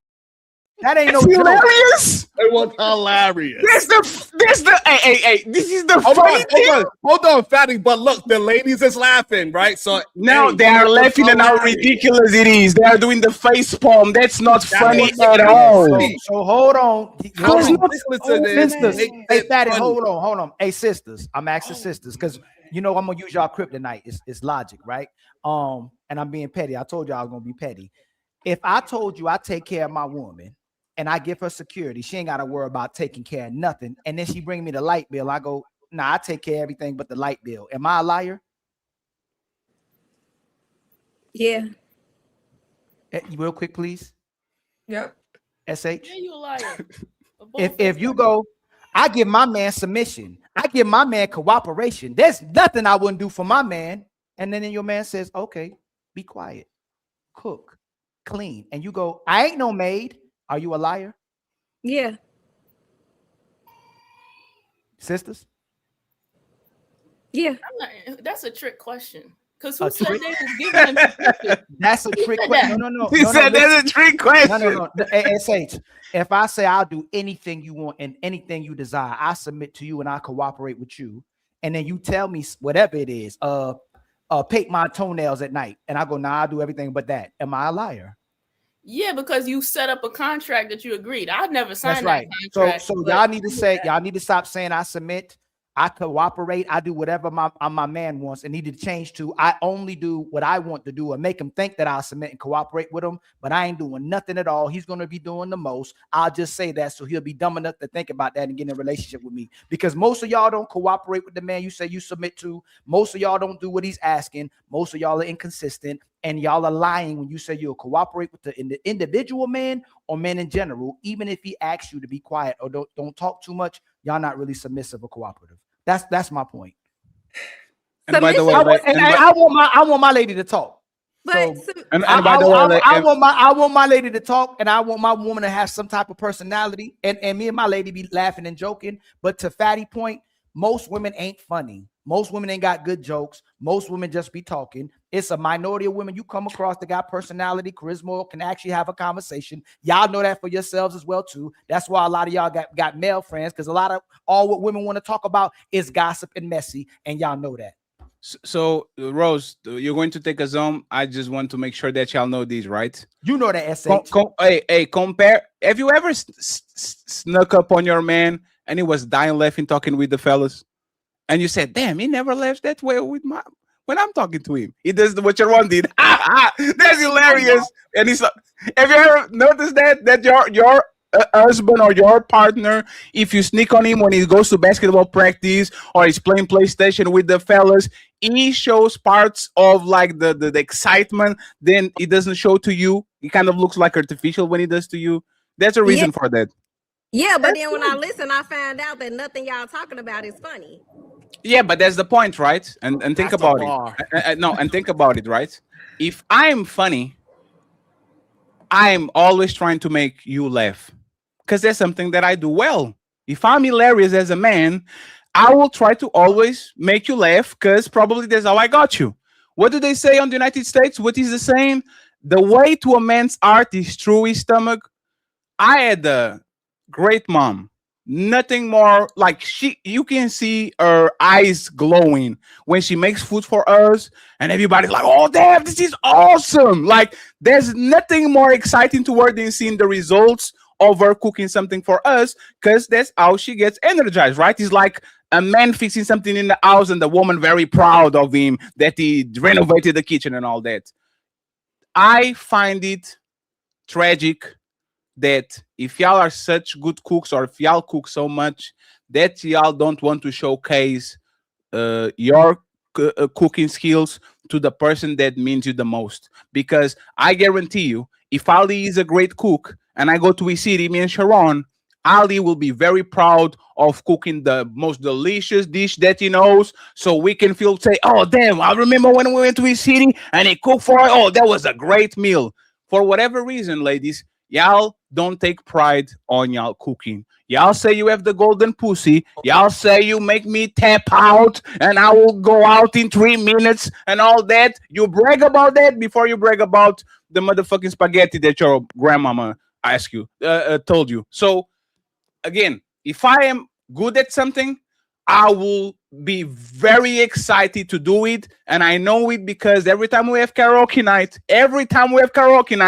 some motherfucking American Idol motherfucker comes through. Like, and we're like, damn, look at this person. They go out of their way to show us how good they sing. Y'all are not proudful of your cooking because the best cook I get is motherfucking Uber Eats. Rose, take us home and then we read the super chats. So are we saying this is majority of women that don't like cooking for their man? You just said it was forced. They just said it. Was forced. Y'all all just said it's forced, Rose. No, hey, Rose. I never said it was forced, but what I will Rain, say it was Rain. Who no, said one second, please. Rose, you ask a question, right? If I had sex with 50 women, 5 cook for me. We already had this conversation before. Most of y'all have way more bodies than men that you cook for. That shows that you prioritize things that are way, like if you are a good cook, you always are going to show to this man, hey man, look at how good I cook, look at how good I clean, but you know what y'all want to show us? Look at how good I suck his dick. That's what you want to do. Are we talking about in a relationship or just hoes that y'all might come back? In a relationship and outside of a relationship, men are very proud of what they do. Even if you have a hoe next to you, if you are good at shit, you want to showcase how good you are. If she's a dope girl, even though she might be not marriage material, you want to make her laugh, you want to take her places, you want to make sure that she has a good experience. Why don't y'all want us to get a good experience other than the sex?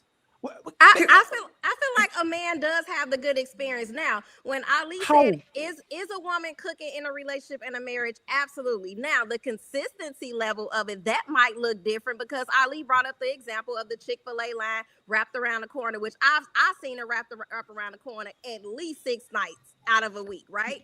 But here's my thing. When you have a woman that's working just as hard as you and she's giving her 50% into the house, whether that looks like managing the household, managing the kids, something that you're not doing, or you maybe help her do when you have a chance or when it's convenient for you. Do you honestly think somebody is in a kitchen cooking 7 nights a week? That's not realistic. Nobody asked that. Nobody asked that. Ali, I'm gonna say it though. I'm gonna add to what she said. No, that's a bomb. No, don't add it. Ali, let me just add. Ali, you have to trust me. Ali, do you require your woman? Okay, we'll go ahead. No, do you require your woman to cook 7 times a week? No. Do you take 1 or 2 days to order out so she can rest? Absolutely. And make sure? Absolutely. That's exactly what I was about to say. Come Absolutely. on. Absolutely. Most men, Women are asking for constant breaks. The ironic and funny thing about this is, if I gotta work, I don't get no breaks. I don't get breaks. She don't either. You gotta Hey, work Rose. whether you have a Hey, family or not. Rose. That's is what a it is. It's lie. still a rose. Come on, Rose. Let me come on, baby girl. Come on, baby girl. If something got to get fixed, man, I don't feel like fixing it. Like Fatty said, if somebody breaking in, if you cold, if we outside, I got to give you my jacket. Open the door. It ain't no breaks. Y'all Even for your jacket. If somebody run up on your guy, y'all outside, they still off your guy. You said I'm near my homeboy. You probably the first one that's gonna defend him. And now all of a sudden, when you have to do what you're made to do with a woman, it's an issue. That's you know what's crazy. what? You know how that's disingenuous. Ali, You know how? Ali, You know? can Hold I on. Let me answer that Sean, one, y'all Ali? cut me off. You know how that's disingenuous. You know how that's disingenuous. You know how that's disingenuous. Do you know how disingenuous?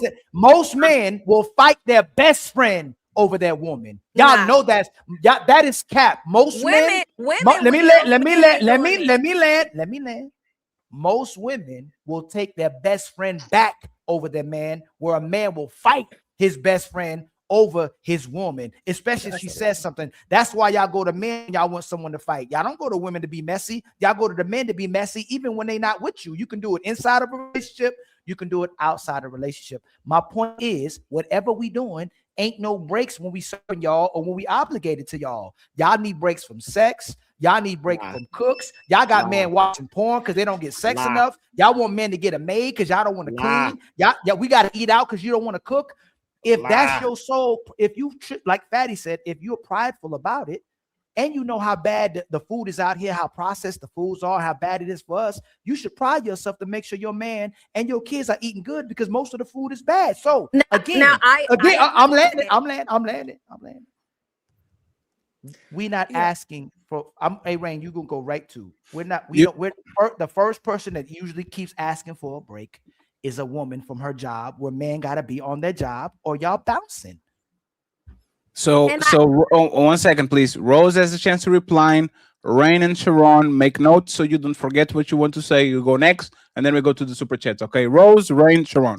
Yeah, mine is real brief. I agree with what you're saying to a certain extent, Ali, but what I'm saying is, you don't have a break from working, whether you're in a relationship or not, whether you have kids or not. Working, bringing in income is the adult thing to do. There is nothing special about that. So you're saying that you can't take a break from working, from bringing in income into the home? There's nothing special about you being a mother. There's nothing special about you cooking. Let me land. Hey, Rose, you landed. Rose, I let you finish. It was y'all Rose, love maximizing everything you do, even if it's you taking your kid to a parent-teacher conference. It's like 4 of them a year. You don't take the kids to the parent-teacher conference. You don't take the kids to the doctor. I booked the doctor's appointment. I booked the doctor's appointment. Yeah. They Well, when the man works, hold on, Sharon. When the man works, all you do is go work. Like, especially if he got a great job that provides for everything, women will brag about all the things you're doing while he's at work, but he's at work.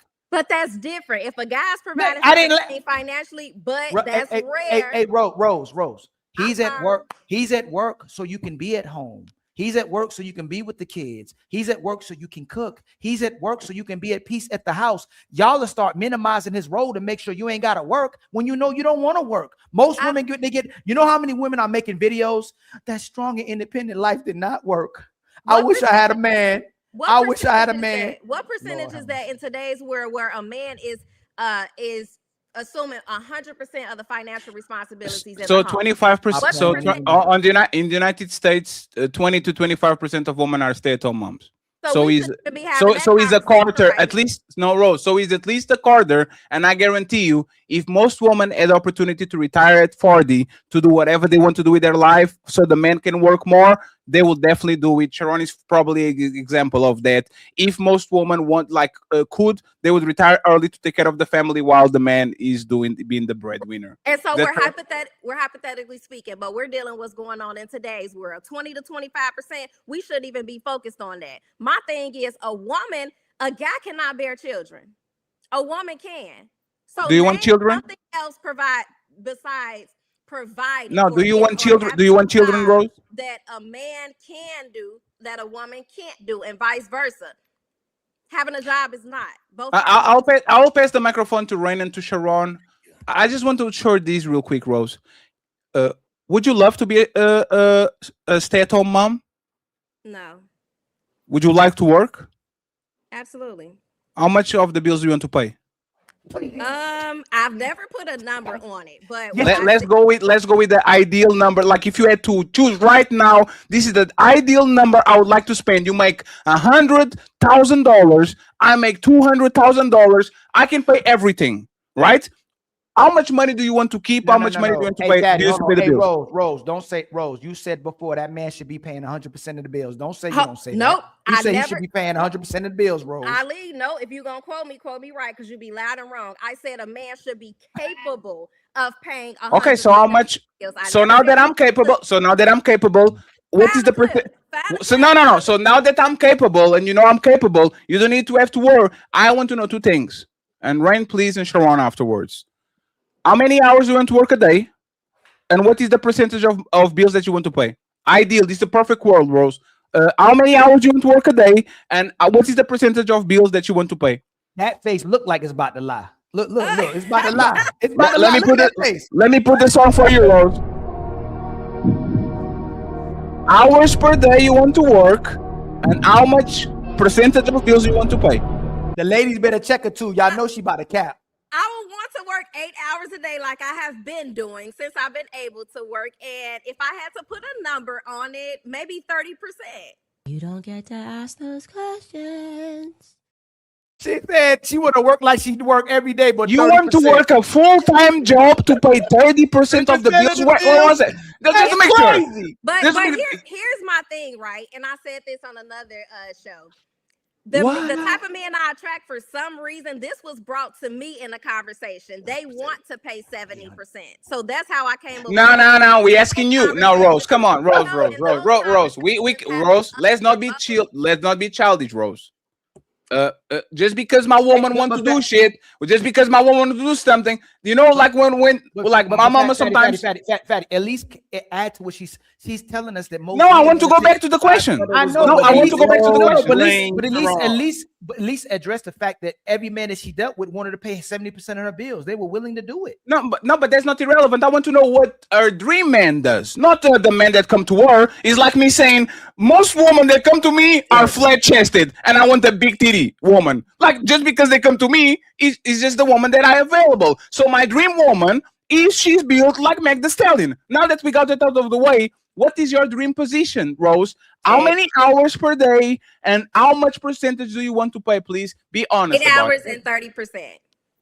That's your perfect position. Yes, in my perfect world. Yes. Okay, so just to wrap it up, where is the 70% money goes to exactly? Where does it go? Whatever he has to pay around the house. No. 30%. No, 30% of money is allocated to bills. You have $70,000 available now. Where does that money go? Whatever we decide. As if No, Rose, if you. Hold on. Outside of my maintenance or whatever I'm doing, the small things that I'm doing for the kids, it could go to groceries if we're saving. Rose, you have to listen. Bills include that. That's bills. That's called bills. Everything we expend on the family is bills. You took 30% and you paid it. You already contributed. There's 70% of money that is just there. Where does that money go? I think I understand where the misunderstanding is at. Sharon, there's no misunderstanding. She thinks that bills don't include kid expenses, basketball practice. Correct. No, everything is included there. It doesn't. That's extra. We're talking bills. No, Rose, Rose. I'm giving you the Rose. I'm giving you. This is why we interrupt. This is why we interrupt each other a lot, and like this. Listen to what I'm saying. Bills is every money that goes out of our pocket to take care of our family. If I'm taking care of 70 and you taking care of 30, now all of a sudden I have 30% of my income that is available and you have 70% of your income that is available. My money is going to investing because I want to have a future. I know that we are going to want to retire early. The 30% of my money that is left is going to go to investing. Where is your money going to, Rose? Besides whatever maintenance I have outside Yes, of all that me. is already included. Yes, all of that already under 30%. No, it's not. That's not a bill. Hold on, no. Oh, So listen to the man. question. Hold on. I got you. So Rose, this is what he's saying. Fatty's trying to Ho- trap me into No, an no, answer it's that not. It's he not about a wants just trap. to No, get. listen, Rose, for real, because it's a good question for you to answer because I think this is where the misconnect happen with men and women all the time. So all of that is paid for, and say all of that is paid for. 30% of your income came out of it. That's what your maintenance, your hair, your hygiene, your teeth, your waxing. Everything is paid for. Now you have leftover 70% of your money. That's $70,000 throughout the year. What are you doing with that money within your relationship? Hypothetically.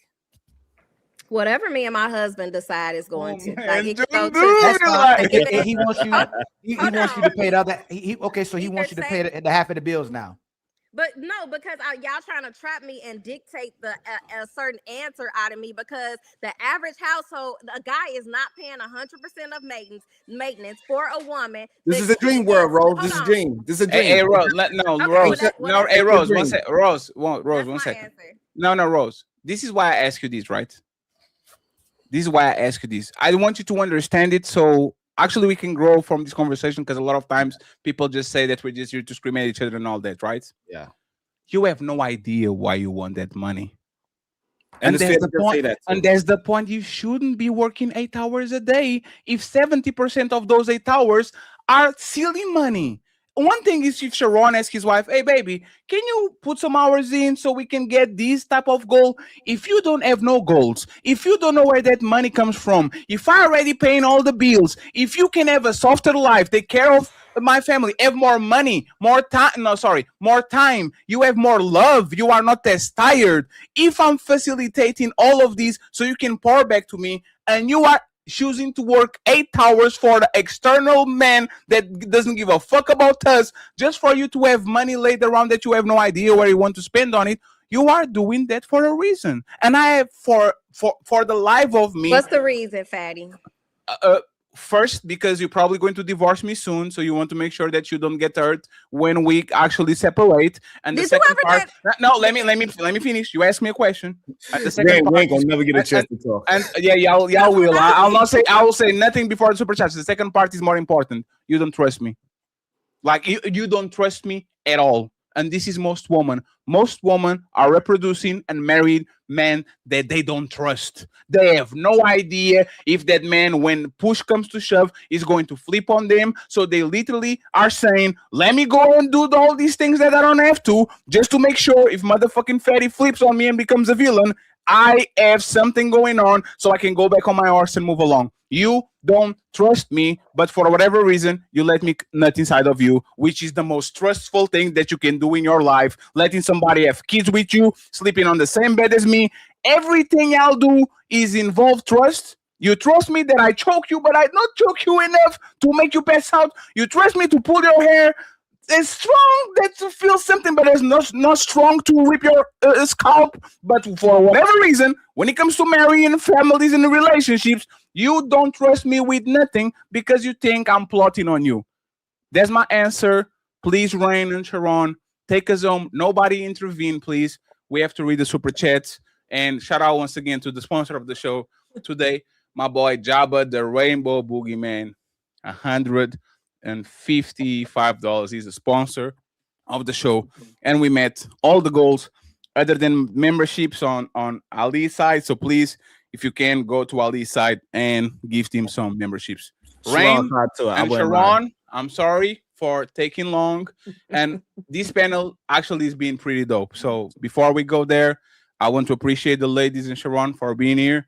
This panel actually been awesome. We're going to the main event after the super chat. There are 670 people watching. Please like the videos. The likes are for free. Go ahead, Rain, and interrupt, and then Sharon. It's okay. All right, I took notes because I feel like it was 20 minutes ago when I had these thoughts. But what I did write down, I think, Fatty, you said something about women showcasing their cooking, right? And the first thing that came to my mind when you said that, I was like, because again, what men are we talking about? The men out here in the real world the men that we date, because most times when the men are complaining, I feel these are the men that don't have intentions for you. These are the men that they're not talking about marriage, they're not talking about commitment, but they expect you to cook. And the first thing they say is, well, you should be cooking and you should be doing this. But my thing is, did you come to the table with your intentions? Did you come to the table with, hey, I'm looking for marriage, I'm looking for these things, I'm looking for... No, they want you to cook and they want you to lay down without any commitment, right? And then when they don't get these things, they go back into the world or they come on social media and they're like, oh my God, the women are not cooking. The women are not cooking, fellas. We got to do better. The women are not cooking. So I feel like when we having these conversations again, we got to look at who was actually complaining. Who was actually complaining? And the other thing I wanted to bring up was I think Ali, you said something. This is a one line, and I'm gonna be honest that I really don't like that whole strong woman independent thing. I always feel like that is taken out of context because yes, sometimes it is says I'm a strong independent woman, whatever, and I don't need a man. But there is other stuff that goes behind that. I feel like that is rooted in the fact that, again, when you are dating some of these men, because again, I'm going to assume that nobody else dates men besides the women. So we have these experiences, right? When we say these things, it's because men, some men, not all, are coming to the table not prepared to be a husband, not prepared to be a leader, and they're coming to the table with drama, cheating, and other people's children. So when women are like, you know what, I'm good, I can do this by myself because I don't need this. So I feel like when that statement comes, we got to look at all the things that are also behind that statement. It's not that we don't need a man, we absolutely do. But it's we don't need the other stuff that comes along with it. And I'm just gonna land there. Can I? Y'all made the man's talk the red pill talking point, and you're conflating the man that you don't want with the man that you the man that you wanted with the man you didn't want. The man that y'all liked more than they liked you were giving sex and giving commitment to, who wouldn't do nothing for you. But the man who would do everything for you, you passed over. That's why you have that experience. So we would ask you this: if he wasn't bringing commitment or marriage and all that to the table, why were you letting him bust? Why were you letting him bust inside you as well too? The man that y'all passed over with a man who would do anything for you, but you're conflating the man that you wanted with the man you didn't want who would have did anything for you. You want to respond, Rain? Go ahead. So I'm gonna say this again, right? Yeah. I'm gonna say this again because unless you meet people, because just because you meet someone does not mean you sleep with them. Just because you meet someone does not mean you let them nut and you busting you and you having babies with them. You can meet a person, have a conversation with them, right? And I said to you before, you can meet someone and the first thing they're asking you is, so when you cooking, right? That doesn't mean you went anywhere with them. That doesn't mean you did anything with them. Again, you can meet someone and have these conversations. And as a person with discernment, you then realize, yeah, no, I'm not cooking for you. I've had these conversations. Now I'm speaking from a personal experience. I've had conversations with some men who literally say those things. And you're like, nah, I'm not cooking. And then what I'm saying is those same men will go back out and be like, yo, these women are not cooking. Well, of course they're not cooking, because when you approach that woman, what did you approach her with? Did you approach her with an intention? Did you approach her with something valuable? The answer is no. Yep. And that is the experience of most women. And she still let me smash. That's my point. You That didn't. I didn't have to bring nothing. Hold on, I didn't have to bring nothing but how I look and how other women like me, and I got the smash. And I'm asked the sisters. It's gonna be real quick. That's like I told Fatty. Who's gonna get sex faster, sisters? The man that you like or the man that like you?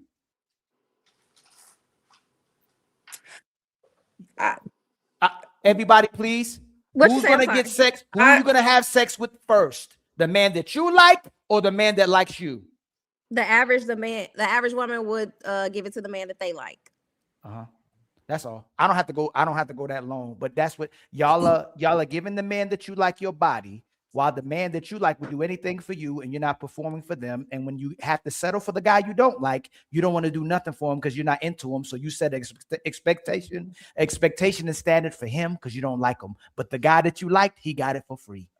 That's crazy talk. And by the way, Rain, before Sharon takes us on, Rain, one thing that y'all don't understand is that there's no man that is having good sex and the woman is literally going out of her way to make him feel good, and he's like, you know what, let me move to the next one, right? There's no man that is having good sex and having fun with you, wakes up, everything clean, there's food on the table, I'm going to be thinking about you the whole day. Oh, damn, I can't wait to go back to I can't wait. Hey, I can't wait to go back to work. But that's the thing. Y'all give your body before y'all give all the other things, and then y'all complain why man keeps skipping until they find somebody that will. Because like I said, most women have 20 bodies, 15 bodies, 10 bodies, 30 bodies, but they only cook for 5 guys. So if you're giving your body before you give the plate, that's on you, that's not on the man. You could literally cook for me on second date. You rather give your coochie than give the plate. So if you give the coochie, I'll take the coochie. That's all. There's no rocket science in that. Sharon, please take us home, and then we go to the super chats and the main event, please. It's a couple of things. So the problem is you can't take away a woman's autonomy. She's gonna like who she likes, and she's gonna sleep with who she likes. She cannot go ahead and sleep with every man, and then you also mad that she sleeps with every man. You cannot have it both ways. So if it's okay for her to sleep with anybody that likes her just because he likes her, and then you also gonna penalize her for having sex with those men that like her, even though she don't like them. It doesn't make no sense. Number 2, all the things that y'all say that men have to do when the person creep through the house and he breaks the locks, that never happens to a majority of men. Majority of men never had a fight in front of their woman. These women don't even know they man could fight if they stand up man or not. Most of these men are here creaking the goddamn door. They'll probably run in the closet too. This whole shoveling snow is once a season. Every man is not shoveling some snow every day. When a man gotta fix something in his house, he go buy a 6-pack, so he call all his homies in, and then he messed it up even worse anyway. And you're not constantly doing this on a day-to-day basis. The things that y'all keep trying to hold women accountable for is something that is an every single day thing, and then y'all turn it into a chore instead of some service of love, an act of service. Y'all say, hey, cook, clean, F me, and all those things you're doing, you got to shut the F up about it. You better moan the way how I want you to moan, and that is it. And you are not describing a relationship. You are describing a employer-to-employee relationship. He wants to say slave. You wanted to say slave. America voted no, so I'm not going to say slave. So, and again, if y'all pay attention to the words that you are using, you are not describing something that is fruitful for a woman. You want to take away her autonomy to choose a man, but then when she is choosing for likeness and for love and for all these things, you are also saying you want to penalize her for that as well. And so it just doesn't make sense at the end of the day. Rose, if I only pick big booty strippers and I keep coming on the internet complaining about big booty strippers, would most women laugh at me and say, bro, like you're going to a strip club trying to get the stripper, what do you think you're going to get? Is that fair to say most women will laugh at me? Probably so. So what we're saying is that if all you get is these players and these baby daddies of 3 and all these men that will pump and dump you and all that thing, at some time is a pattern. Fool me once, shame on you. Fool me twice, shame on me. And I get it. Once again, man can be very astute and he's going to, but as you see on the main event, LATTO got a kid by a man that is still married, and she's going to be a 3rd baby mama. And she's one of the few women that doesn't have the fame of being passed around. She doesn't have the reputation. She's extremely good looking. She could get any man that she wanted, and she literally got a UK drill rapper to be a baby daddy while he's still married. And you know what's going to happen? She's going to leave him, or he's not going to cuff her, and I have to do a show about it, and then Maya and Rain and SH and you are going to pull up and saying, oh my God, why are you guys doing a show about this? Because, bitch, now we're complaining about the guy that she chose when everybody saw for a fact that motherfucker was doing what he's going to do. Y'all say once again this. We mature faster than men. Can y'all start acting like it? Please. Like, if y'all mature faster than us, and I physically, at least, y'all wake up for men before men wake up for women. If I put a 25-year-old man and a 25-year-old woman with each other, that woman will run laps around that man for a fact.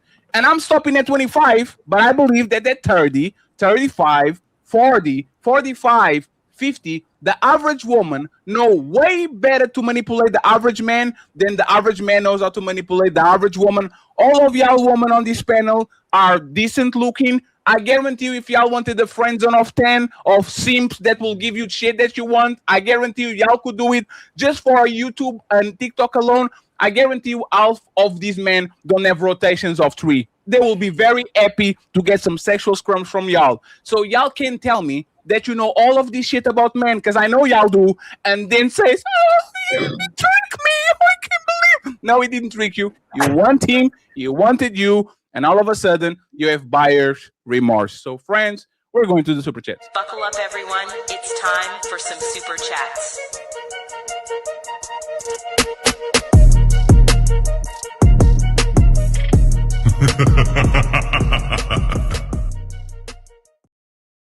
Ali, can you read these ones real quick while I print something? You're muted.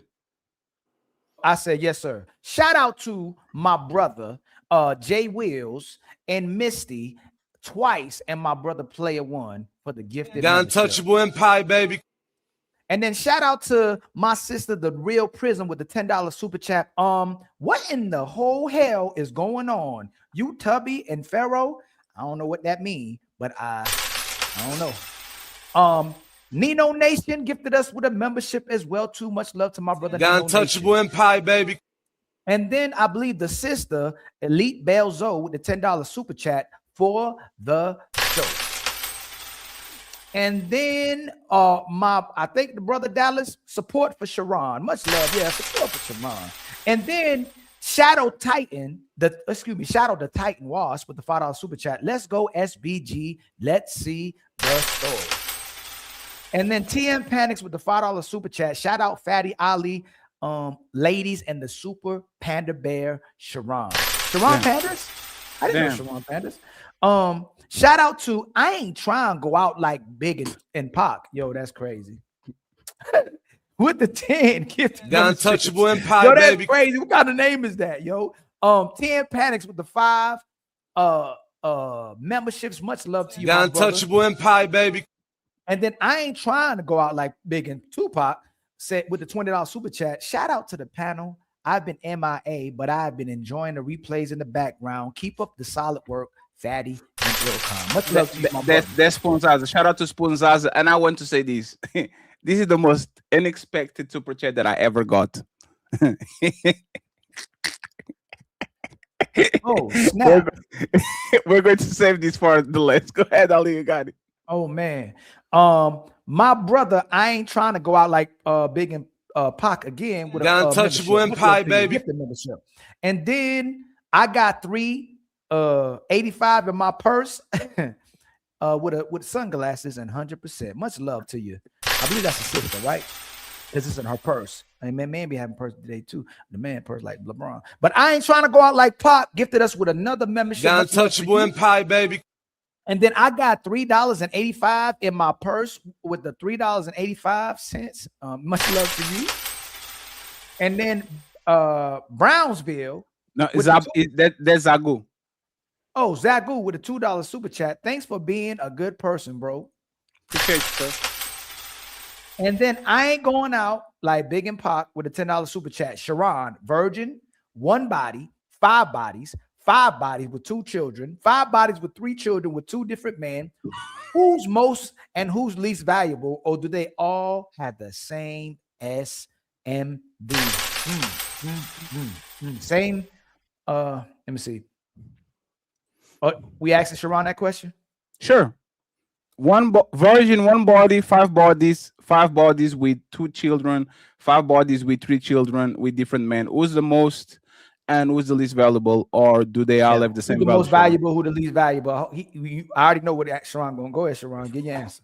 That would depend on the woman, what she actually brings. Oh, that's crazy, Sharon. What? Her having bodies Sharon. have nothing to do with if she's valuable or not. That's Damn, the that's problem. Like, crazy. even though we started the show earlier and we was trying to take sex out the value system, men have this lust and degeneracy at the top of the value system. So therefore, they only look at the bodies, not what the actual woman is bringing to the table. So can I ask you? So let me No, ask you Ali, to be before you consistent. answer No. the question, To be Ali, consistent. no, I have to play a video. Boy, y'all sit your stupid ass down. Who the think you is? You can talk. You can go ahead now. And shout out to Sharon, Osher Jackson. hey, He's in Sharon, the building. if you So had a salute to you, Osher. son, if you had a son, would you rather him be with a woman who had four bodies with 2 baby mamas, or a woman with only 3 bodies and no baby daddies? Which one would you want your son to be with? My personal son. Without saying the one who you love. Yeah. So I would, if my son does not have a family, I would tell him to go for a woman that doesn't have a family. Create your own family. What? Why didn't you pick the other one? Because I don't think most men have the maturity to deal with children if they never had a child. So if he has kids and he has the same woman with no kids, you not give him the same advice?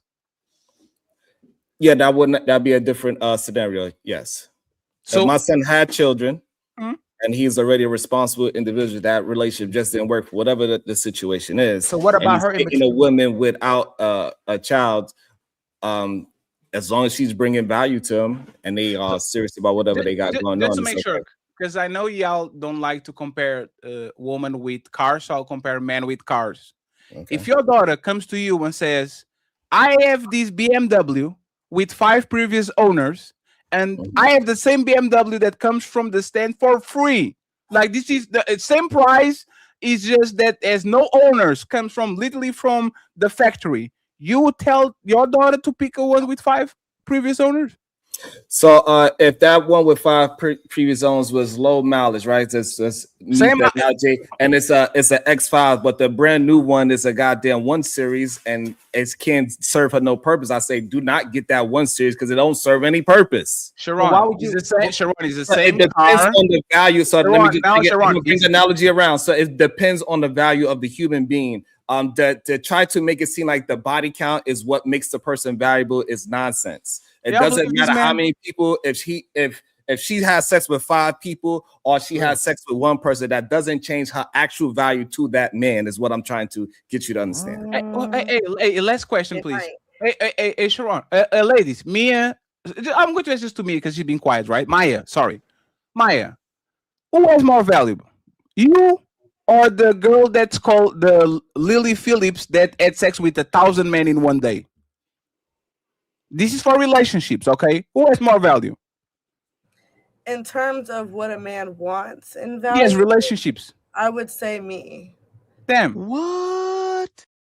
Hey, I'd rather talk with the girls than talk with you, because at least they're not lying. The girls will tell you, yup, a woman with 1,000 baud. But if the value is an experience, it would be her. What? If you want experience, it's the term of who's requesting the value. Maya, I'm talking about relationships. A prostitute or a regular woman that works at McDonald's. Which one probably is more suited for relationships? McDonald's or who?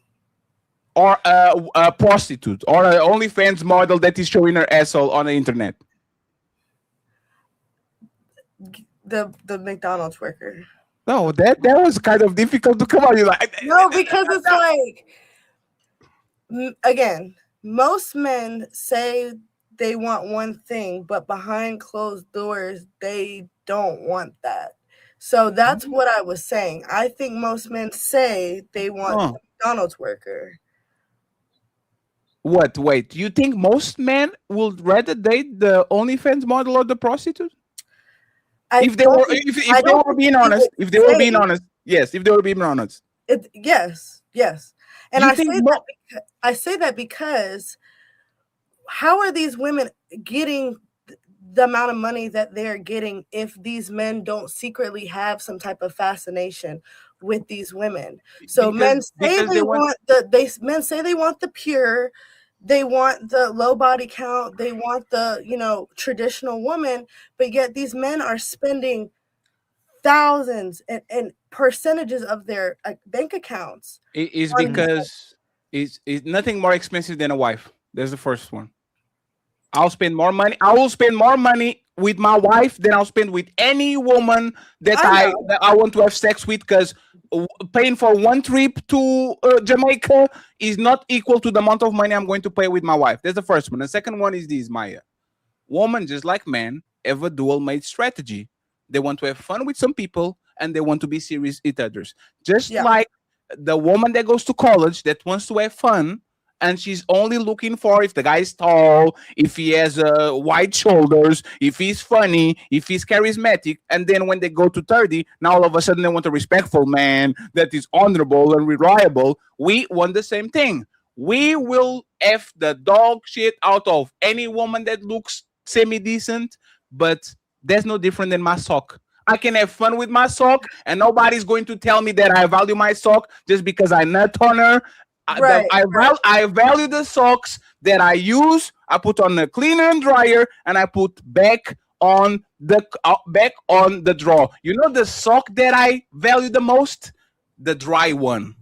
The one that is used to service myself, and then as soon as I'm done, that shit is going to the trash because there's no need for a user again. So yes, we will fuck woman or have sex with woman that might be dirty, because we are attracted to women that are dirty, but nobody wants to take the town bicycle. Yes, just because I rode the town bicycle doesn't mean that I want mine is real quick. Why do y'all? It's disingenuous to me when y'all pick and choose when sex is valuable to us and when it isn't. When when y'all objectify us and just want sex, and then say, oh, if he didn't value her, he wouldn't be dealing with a woman who he just getting sex from. Why do y'all do that when you know we don't value you just because we having sex with you, but we'll turn back around and go, men value women they can just have sex with? Why do y'all do that? So I guess it's the concept being that y'all are cool with like the whole throwaway thing. Like just because you're lustful for someone, that doesn't necessarily mean you place value on them. No, you know it. Hey, Maya, if I had, then I ain't gonna use you. I had sex with Lily 100 times. I'll bust her down. Ooh, I called her when I need to bust something down. There's this other woman that I have sex with, but I take care of her. I'm in a relationship with her, right? Right. Who do I value more? The person you take care of. So why do y'all know it when you go, especially when y'all all been there before? I know every single woman on this panel has been here before. Is this all we're doing? Is this going to go anywhere from here? What are we? Like it says you're muted. Oh, y'all, SH, you never been there before? I've never been there before. Oh, so y'all never been there before. So hold on. So every man y'all had were intimate with, you were in a relationship with. I got one body, baby. You only been with one person, SH? I got one body, and that's my husband. Yup, never been there, Ali. Okay. SH, how old are you? I'm 28. And you've been married since when? We've been together since high school. Since high school? I'll believe you. I'll leave you alone. And Maya. Congratulations, by the way. You only been intimate with the man you've been in a relationship with? Correct. Okay. Wait, how many relationships you been in? I've been in 3 relationships. And you only been intimate with 3 men in your whole life? My whole life. Okay, let's say that's nobody had casual sex. Hold on, let's say that's I don't believe in casual sex. No, let's say that's true, right? And both of y'all, I'm gonna believe y'all for the sake of the show. Is that most women? No, absolutely not. And do you believe when most women have sex? Welcome to the real world, Ali and Fatty. That's not the real. That she just said. They literally said that he was not the average. That is the real world. Hey, Sharon, you always do that as if we're arguing something that we're not. You love doing that. Hey, Maya. Most men are gonna come across women who've had sex with men they try to use their body to be in a relationship with, right? Typically, when a woman has sex with a man, she wants to be in a relationship with him. Typically, right. Most men, when they busting down a woman, they don't really want to be in a relationship with her, right? They just busting her down. Correct. That's why I don't believe in casual sex. Right. So why do we turn back around and try to flip it as if the man values the woman he's having sex with when he just coming in, when he just busting her down, whether he coming in her or whether he just busting her down, he just using her her just like she using him. When I say he places value on her, I only say that because you're only gonna give something of value, like your pockets determine how much you value something. So if you're giving 30% of your pockets to something, I'm going to make an assumption that you value it. So when I say these OF models, like 90% of subscribers are married men, and married men spending a lot of money on these women, I think why place so much value? Thank you for who does he value more? The woman he's paying OnlyFans or his wife?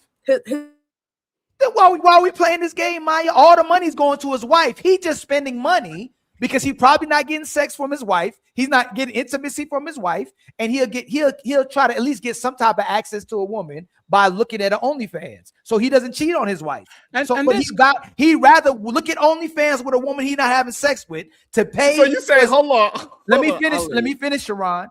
He'd rather pay to look at a woman just like a man going to a strip club, and still be with a woman he's giving security to that he's not getting sex from. Hey, friends, Maya, 1 second before I go. This conversation is ridiculous, friends. If I have a wife that is actually my wife, and once every 2 months I stop in the road in Figueroa and I get the end job from a prostitute, you are telling me that I value more her than my wife just because she's giving you a sexual favor? Like we agreed. I didn't claim that. No, 1 second. We agreed, Maya. We agreed. All of us agreed. A wife is the most expensive woman that you're going to get in your life. More than a girlfriend, more than a friend with benefits, more than an OnlyFans or a prostitute. Right. That woman is going to be the most expensive woman in your life because she will be expensive during the relationship.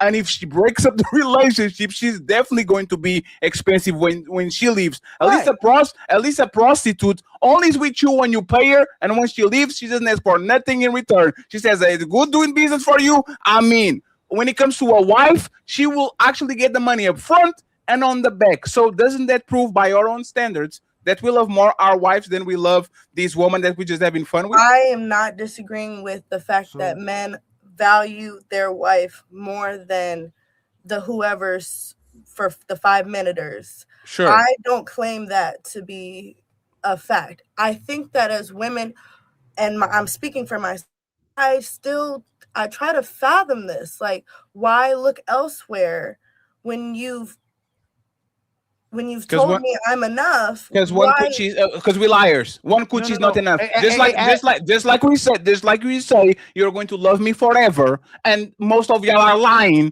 because y'all said that too. Y'all said that. Hey, Maya, you had 3 boyfriends. Did you told them that you love them? Did you told them you are the love of my life? I'll love you forever. Did you told to the 3 of them that you love them? Yes, I did. So the same way you told to 3 different men at that time they were the love of your life. Right now, I'm telling you, you are the only coochie I need, which is truly a lie. I probably need more. So we are even now. Well, I think that even. If you're choosing to marry, you owe that person your everything, and the least you can give them. Is that not true? If you're marrying someone, you don't owe them everything. Okay, sure. So the least you can do is give someone the choice to decide whether they are okay with something or not. But you're not giving me the choice. Huh? You are not giving me the choice. You give me the choice. So if you want to go out and do what you want to do, say, here, this is what I'm going to do. Take it or leave it, because I'm going to do this regardless. Sure. So Maya, friends, we have to go to Superchats. I'll let Ali and Sharon take us on. Maya, men are getting in relationships thinking they are going to have sex forever. And you know what happens usually? They have less sex than they actually had when they were boyfriend and girlfriend, or they were living together. No woman is coming up front and telling man, hey, baby, you know what's going to happen after I have a kid and postpartum depression and I get the menopause and I change jobs and I'm stressed and I'm sweaty and my head hurts. I'm going to tell you no. No woman is coming up front and telling us that. So if y'all are not honest with how y'all coochie works, respectfully as fatty, I don't have to be honest with how my stick works. Would that be fair on the perfect world that I tell you up front that I need more woman and you tell me up front that you are not going to be as available sexually as you were before? That's awesome, right? But y'all make me sign an exclusive contract with McDonald's. Every time I go there, they should disclose, and then y'all get mad because I'm eating at Burger King. You didn't give me the choice. I don't not have to give you the choice either. And don't be laughing, Rain, because you know that I'm right. So stop motherfucking laughing. We got her.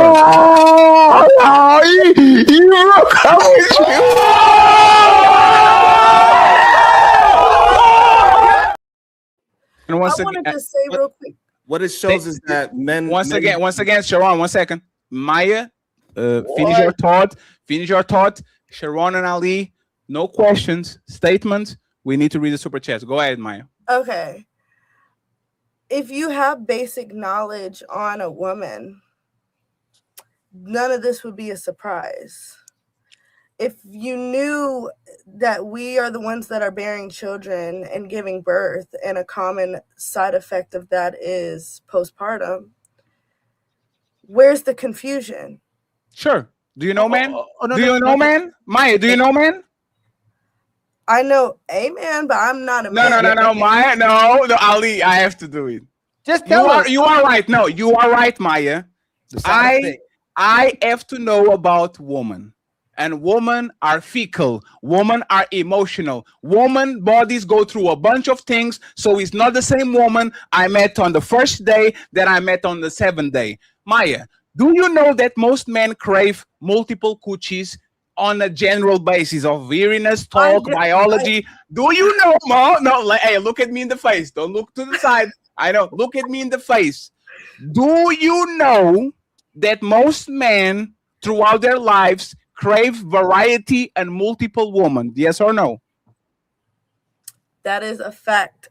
So what is the confusion?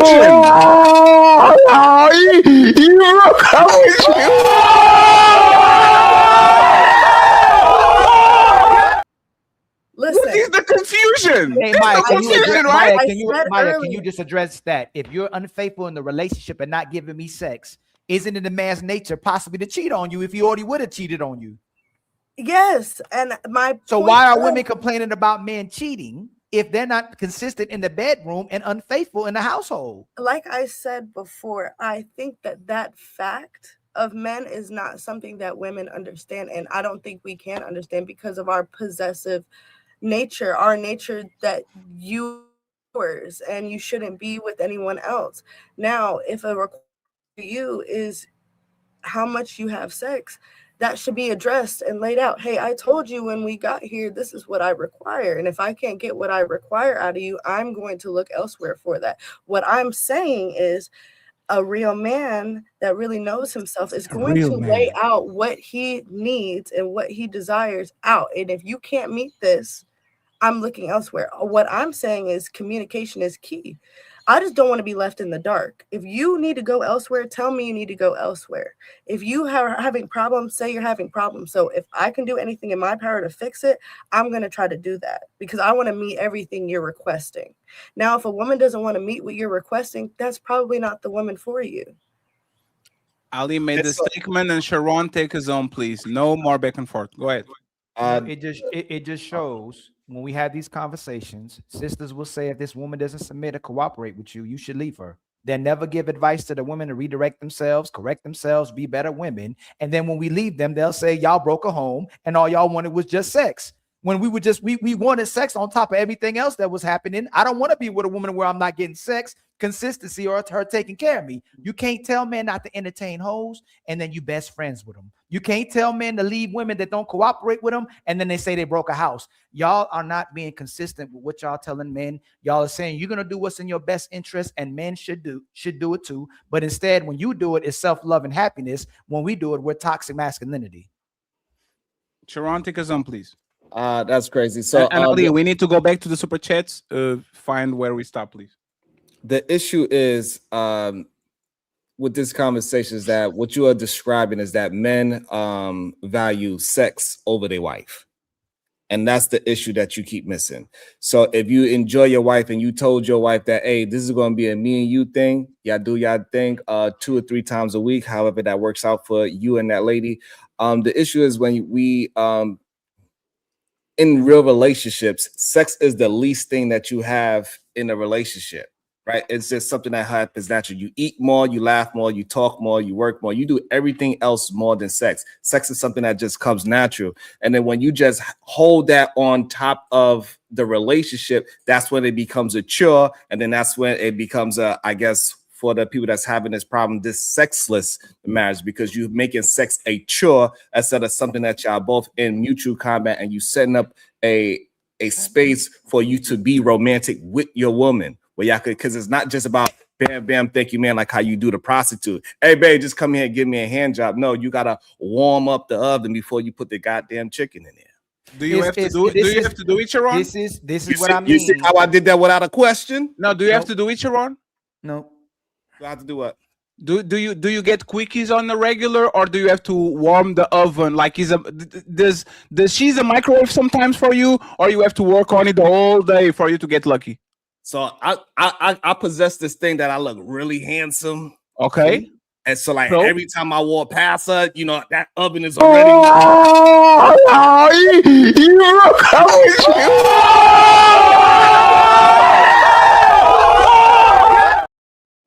This is too easy. I don't even know my name. This I is don't too even know my easy. This name. is I too. would say, It's too easy. It's You know too what I'm easy. saying? I don't know Every my man, name. every man needs to be calling her in the morning, sending her roses, or like warming up the oven, while Sharon literally gets Uber Eats at his door every 2 days. Look at you, Sharon. Thank you very much. I appreciate you for proving the point. That's Thank like you. all I do is walk by, see like, hey, handsome. I don't even know my name no more. And you know what's funny? Most you are lucky that your wife is attracted deep down to you. Most of these men don't get that, and they should. Most of these men should. Most of these men, Can I jump on that? Can I jump on that statement? Sure, So and I'm I not think saying that- nothing. Go ahead. I think the issue is majority of men are not paying attention to what is actually attractive to women. They do what is attractive to men. We keep hearing Wow, that's crazy. Ladies, what?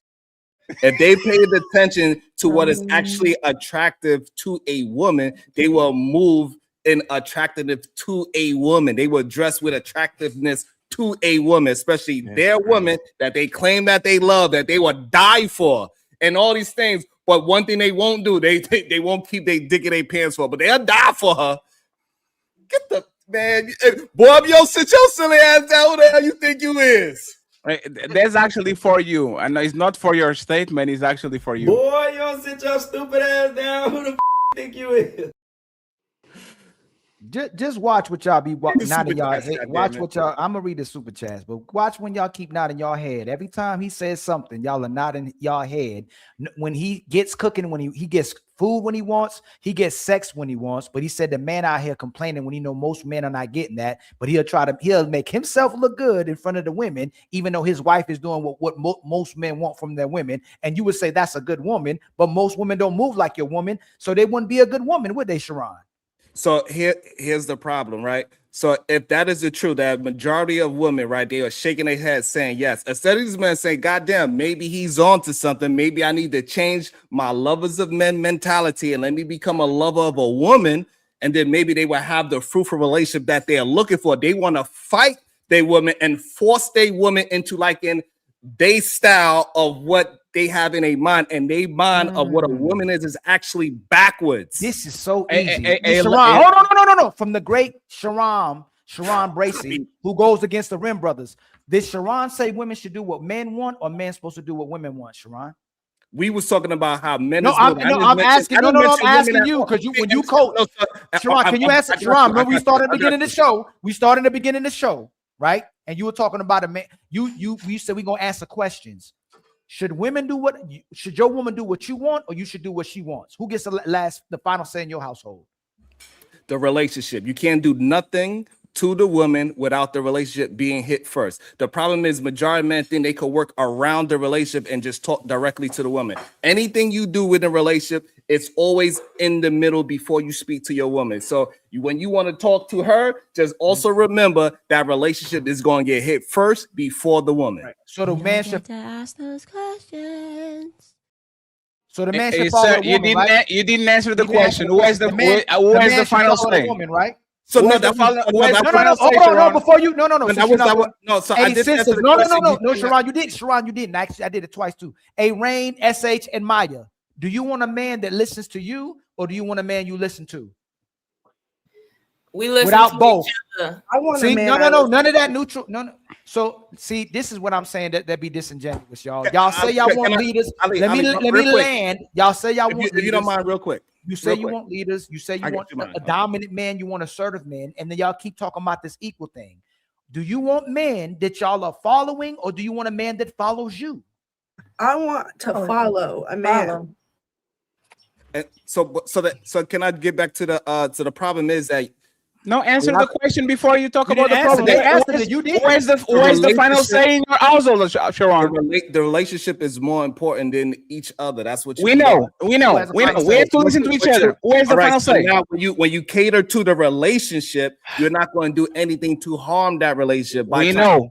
Okay, so now we know. We have to be reciprocal. I have to care about you, and you have to care about me, and all those things. When y'all disagree, who has the final word? The relationship has the final word. He answered. You answered. You answered, and you give give context when after I get, because you answered. Women don't respect men they feel that's equal to them. Women don't respect men that they feel like is on their level. They want to be with men they look up to. They want men they can listen to. They want men they feel like they can guide them and can lead them. That's a disingenuous answer when you give that, because women do not respect men they feel like is on the same playing level. They resent and reject those type of men. But go ahead, Sharon. No. Hey, Sharon. Sharon. Let me just address that. No, Sharon, you are going to take us home. Sharon, you're going to take us home. Who has the final word in your relationship? Thank you, Fatty.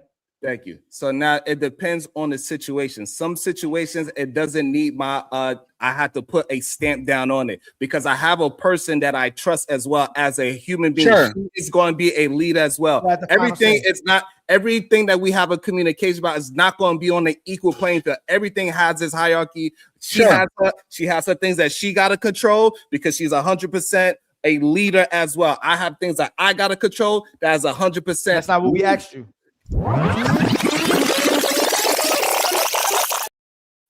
That's Sharon Bracey on the overall, not on the she leads here and I lead that. Overall, who has the final word when y'all disagree in y'all relationship? Sharon Bracey or his wife? Say it again. Sharon Bracey has the final. Dang, she got it. Boy, you sit your stupid ass down. Who the think you is? She gotta tell you that, Sharon. Oh my god! Oh my god! Hey, Sharon, you got by your wife, Sharon. That's crazy. Your wife has to tell. Your wife has to tell 620 people that you have the final word. Because you'll be pandering like a motherfucker.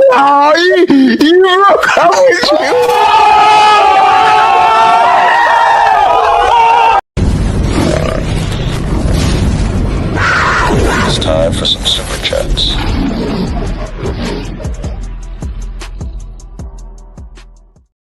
And by the way, thank you very much, Ania, for the alley-oop. We appreciate you. Thank you very much.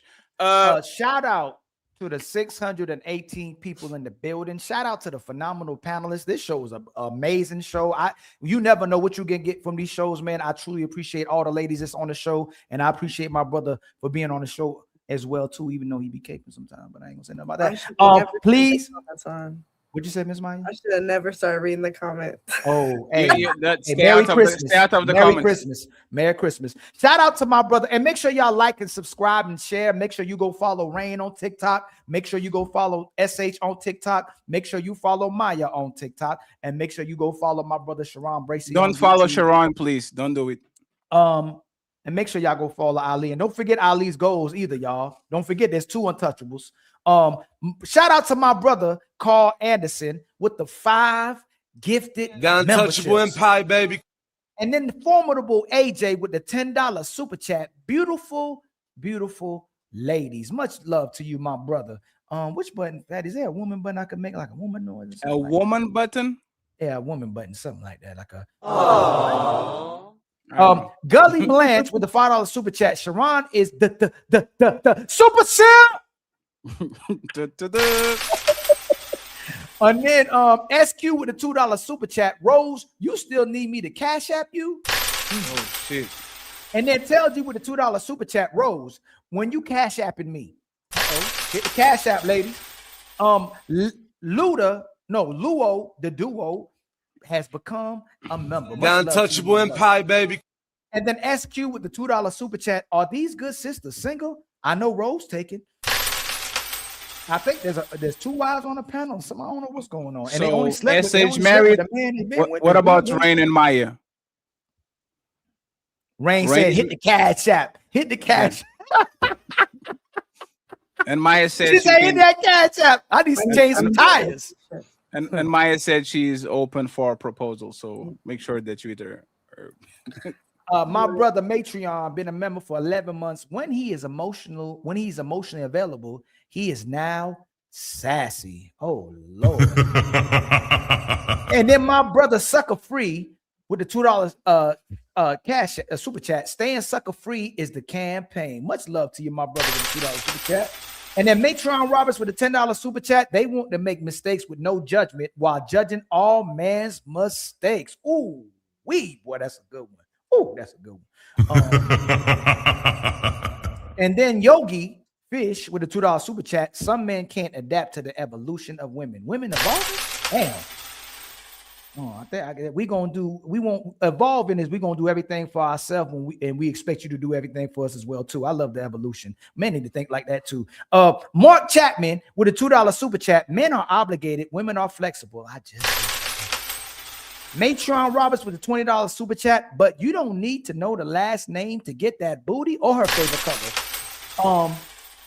Player One with the $5 super chat. Grandma didn't have Uber Eats, a washing machine, a microwave, and an air fryer. Shall I keep going? And she made sure that granddaddy was taken care of. Twisted Pup with the $20 super chat. And they be bragging about wanting us to be like their grandfathers on Monday, but then don't be like their daddies on Tuesday. We toxic masculinity. Twisted Pup with a $20 super chat. Make them answer the damn question. Answer the question. To ask those questions. I want the truth, Sharon. Go ahead, say it, Sharon. You can't handle the truth. Go ahead, Sharon. Sharon is Twisted Pup. Twisted Pup 10 gifted membership. The untouchable empire, baby. And then SQ with the $5 super chat. Rose never laugh at my jokes, but I always key with others. I noticed that too. She don't be laughing at our jokes. Wolfman with the $2 super chat. We all know most women aren't funny. Facts. Red Lipstick Vibes with the $2 super chat. There are no breaks in nurturing your family 24/7. Exactly. Until women see it as a job and unpaid labor.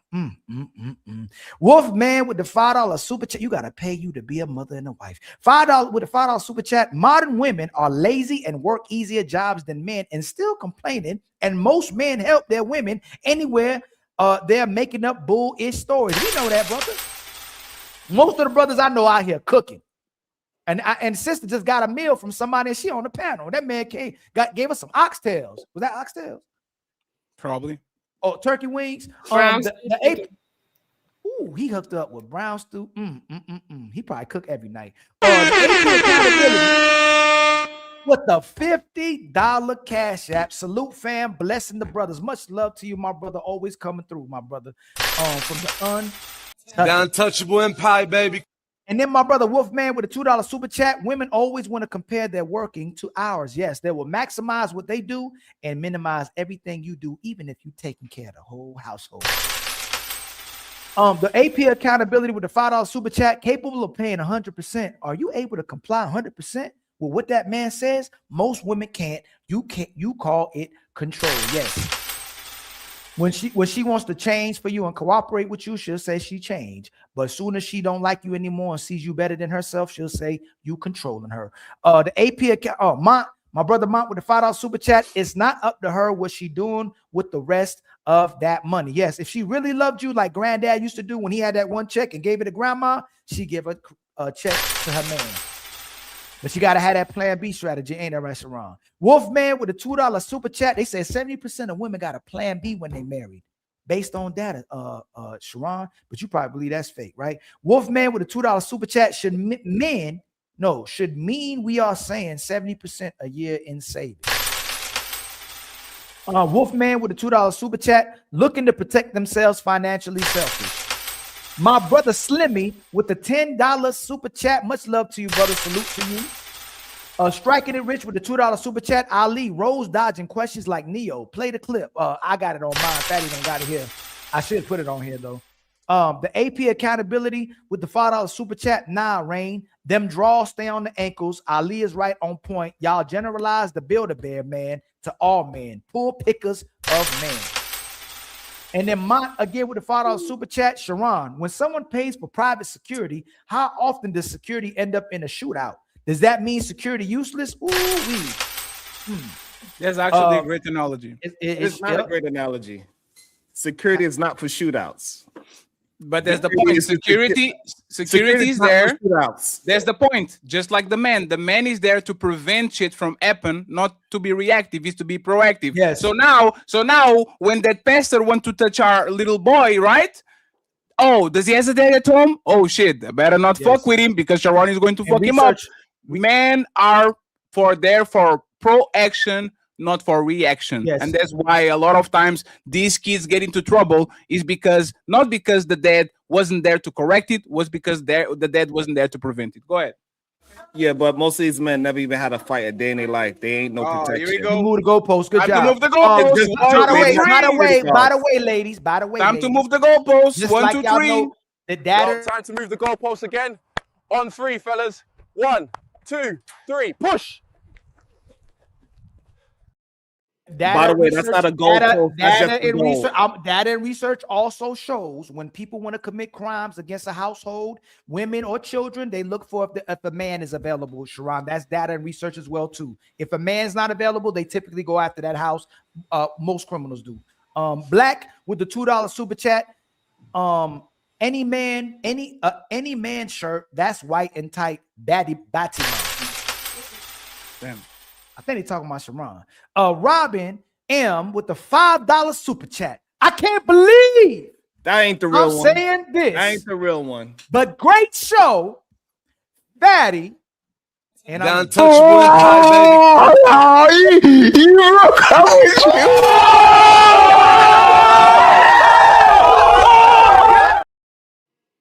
Boy, it must be snowing in real hell. Robin. It must be snowing in hell. P. Keezy with the $20 super chat at 8 hours of work per day just to pay 30% of the bills.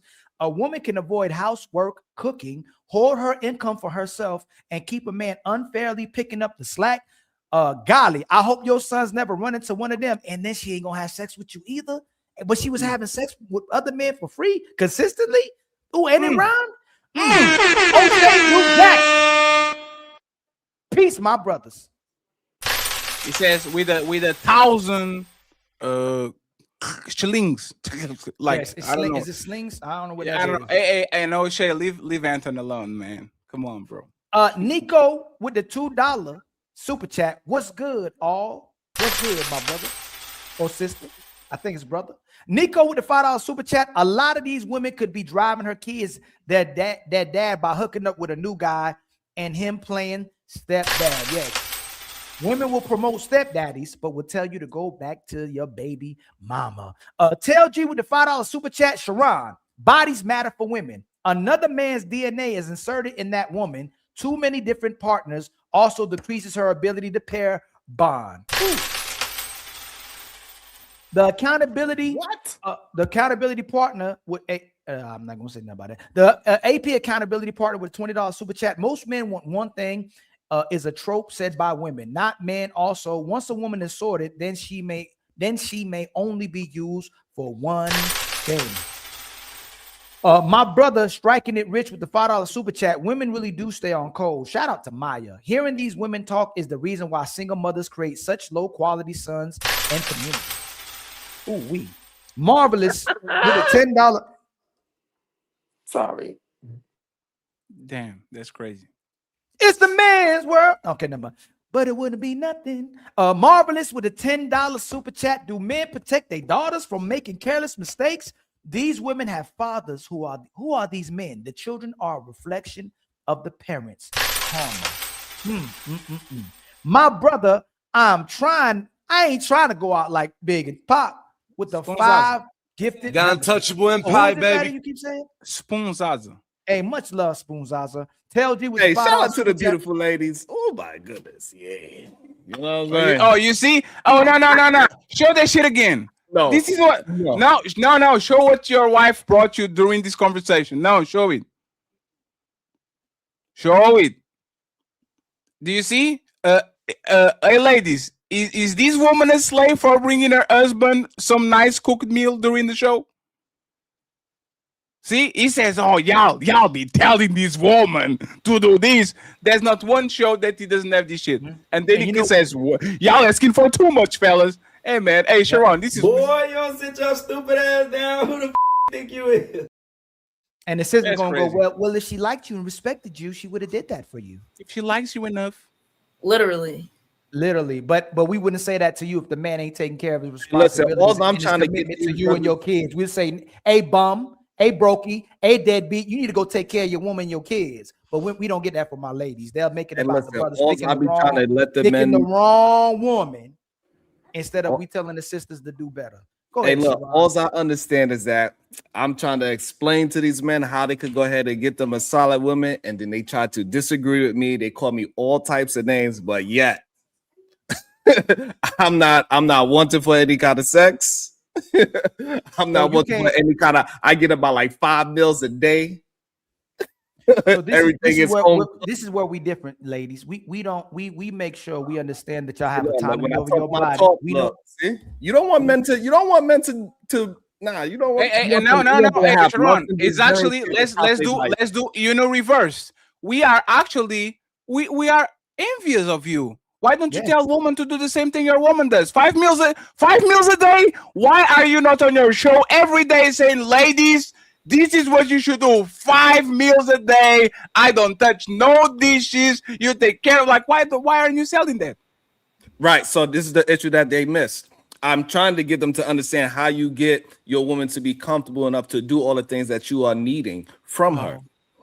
Because Did you answer the question? The problem is y'all not presented. This is why I said earlier, y'all not presented it in a way where your woman will actually want to do these things for you. You want to force her to do these things for her. That is the difference.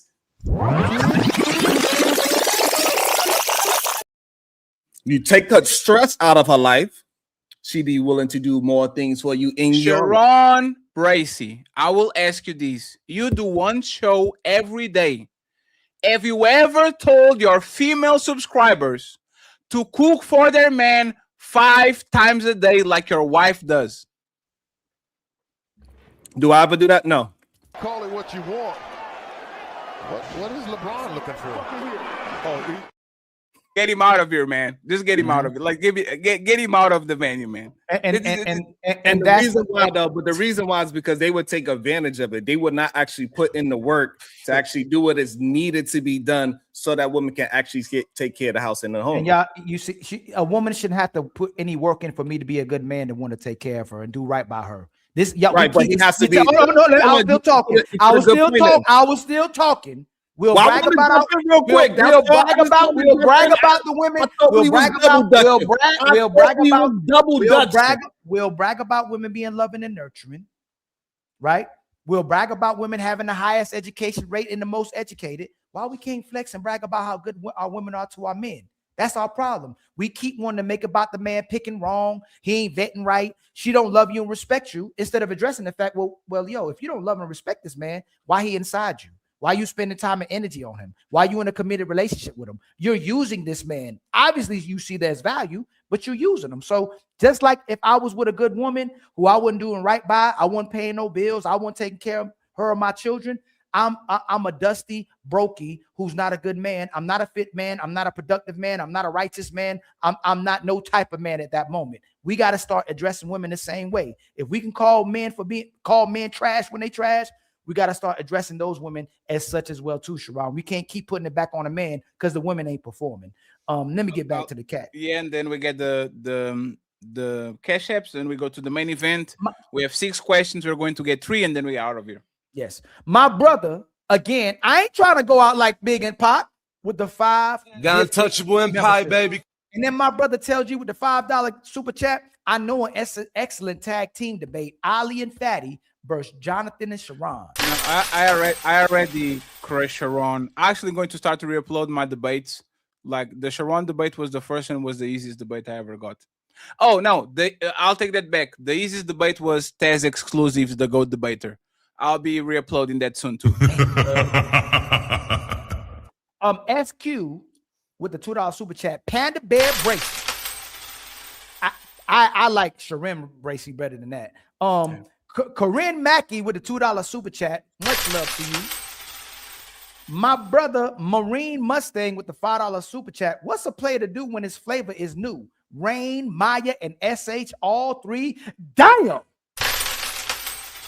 Was that good, y'all? Y'all like that? Y'all like that? Yeah, that was expressive. Right. That was right here. El Castigador is the Punisher in Spanish. Oh, with the really? With the $5 super chat, bro. Just say happy wife, happy life. The Hill Simps delete themselves on. Oh man, Sharon ain't a simp. Unity is strength with the $5 super chat. I salute the bros that actually look for wives. They're the ones that haven't given up on marriage. I see y'all doing your thing in Kenya and Jamaica. That's what I'm talking about. Got untouchable empire, baby. And then my brother. Just think about it. They having this idea that I'm a simp because I'm actually attracted to a woman and I have a woman bringing me food. Just think about it. And no, that's not why you are a simp.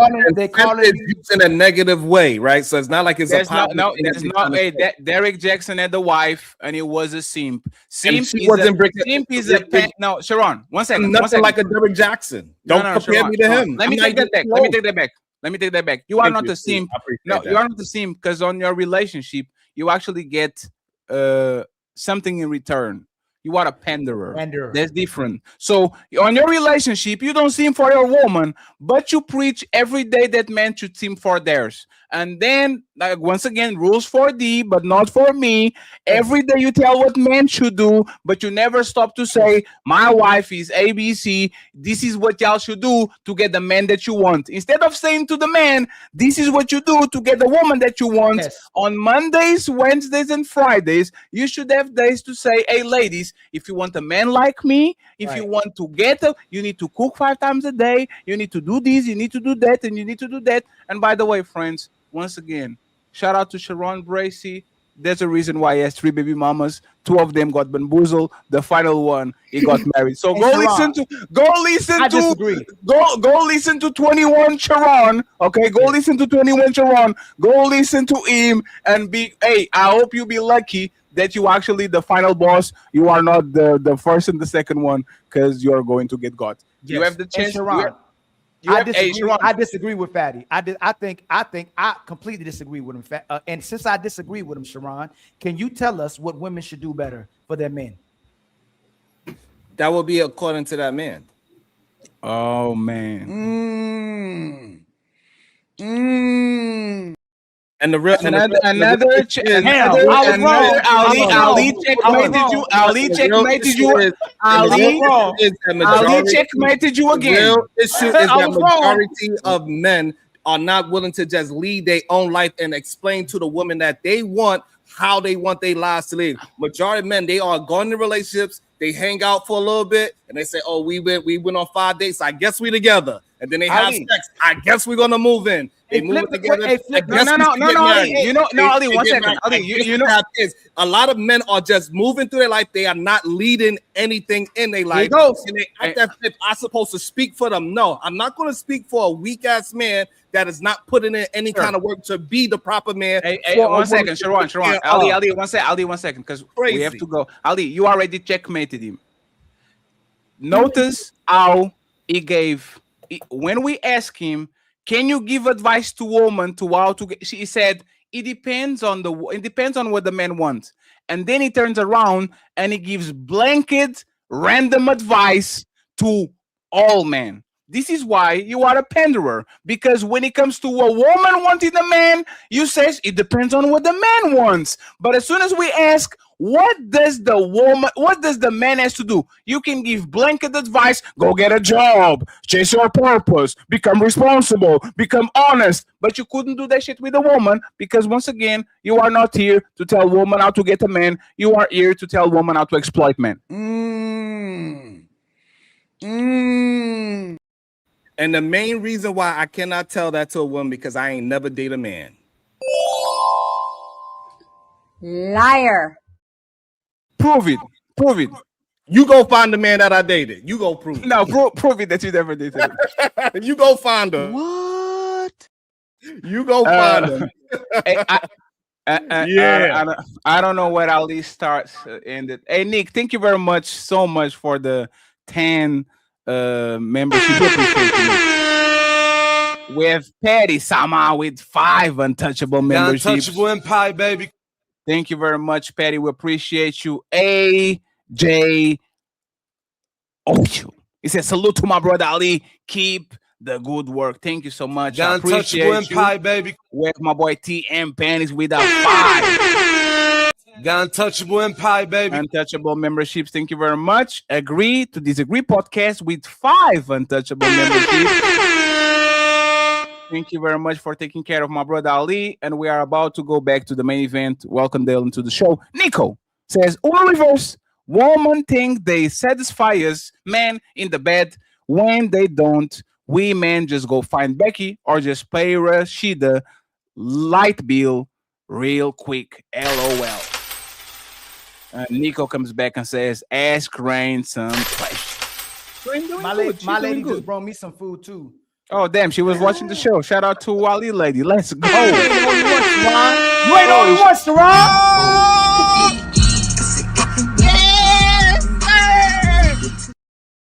Thank you so much. And finally, last but not least, Prime VA says, I noticed that Sharon always says most men, but for a woman, it's never most. LOL.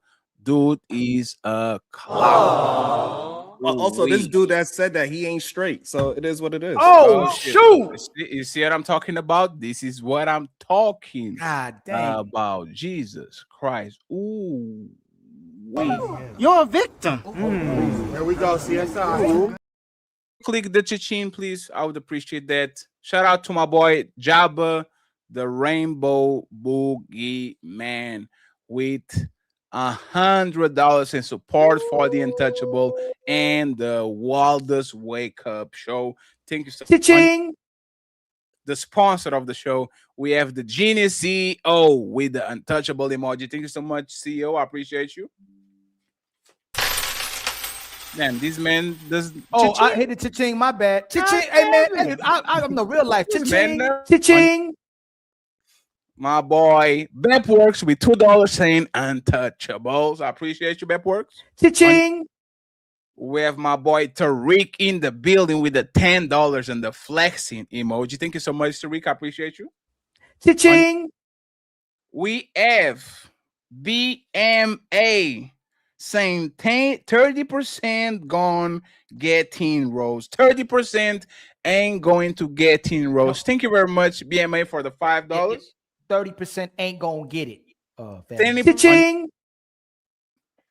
And then we have another one from Bepworks, $2. Cash App. I appreciate you, Bepworks. Cha-ching. And then we have the king of Discord, OG Top Cat, saying nice show, fatty. Cha-ching. Carl Anderson in the building saying $35 via PayPal. Thank you so much, my brother, Carl. Cha-ching. And last but not least, Jabba the Rainbow Boogeyman. This man is the sponsor of the show. He says, I'm off to the gym, so I'll close it out. Great show. Thank you, Jabba, for getting us to all the goals today. Cha-ching. Damn, you missed the button. And friends. No, I thought it was the but you know the my bad. No. And friends, I appreciate y'all once again. Thank you very much for being here. We're going to the main event. Not staying for long. We have 3 more questions, and then we kind of going to wrap it up. I have some announcements first. Sunday, ladies for sure is going to be wild. Should woman go last?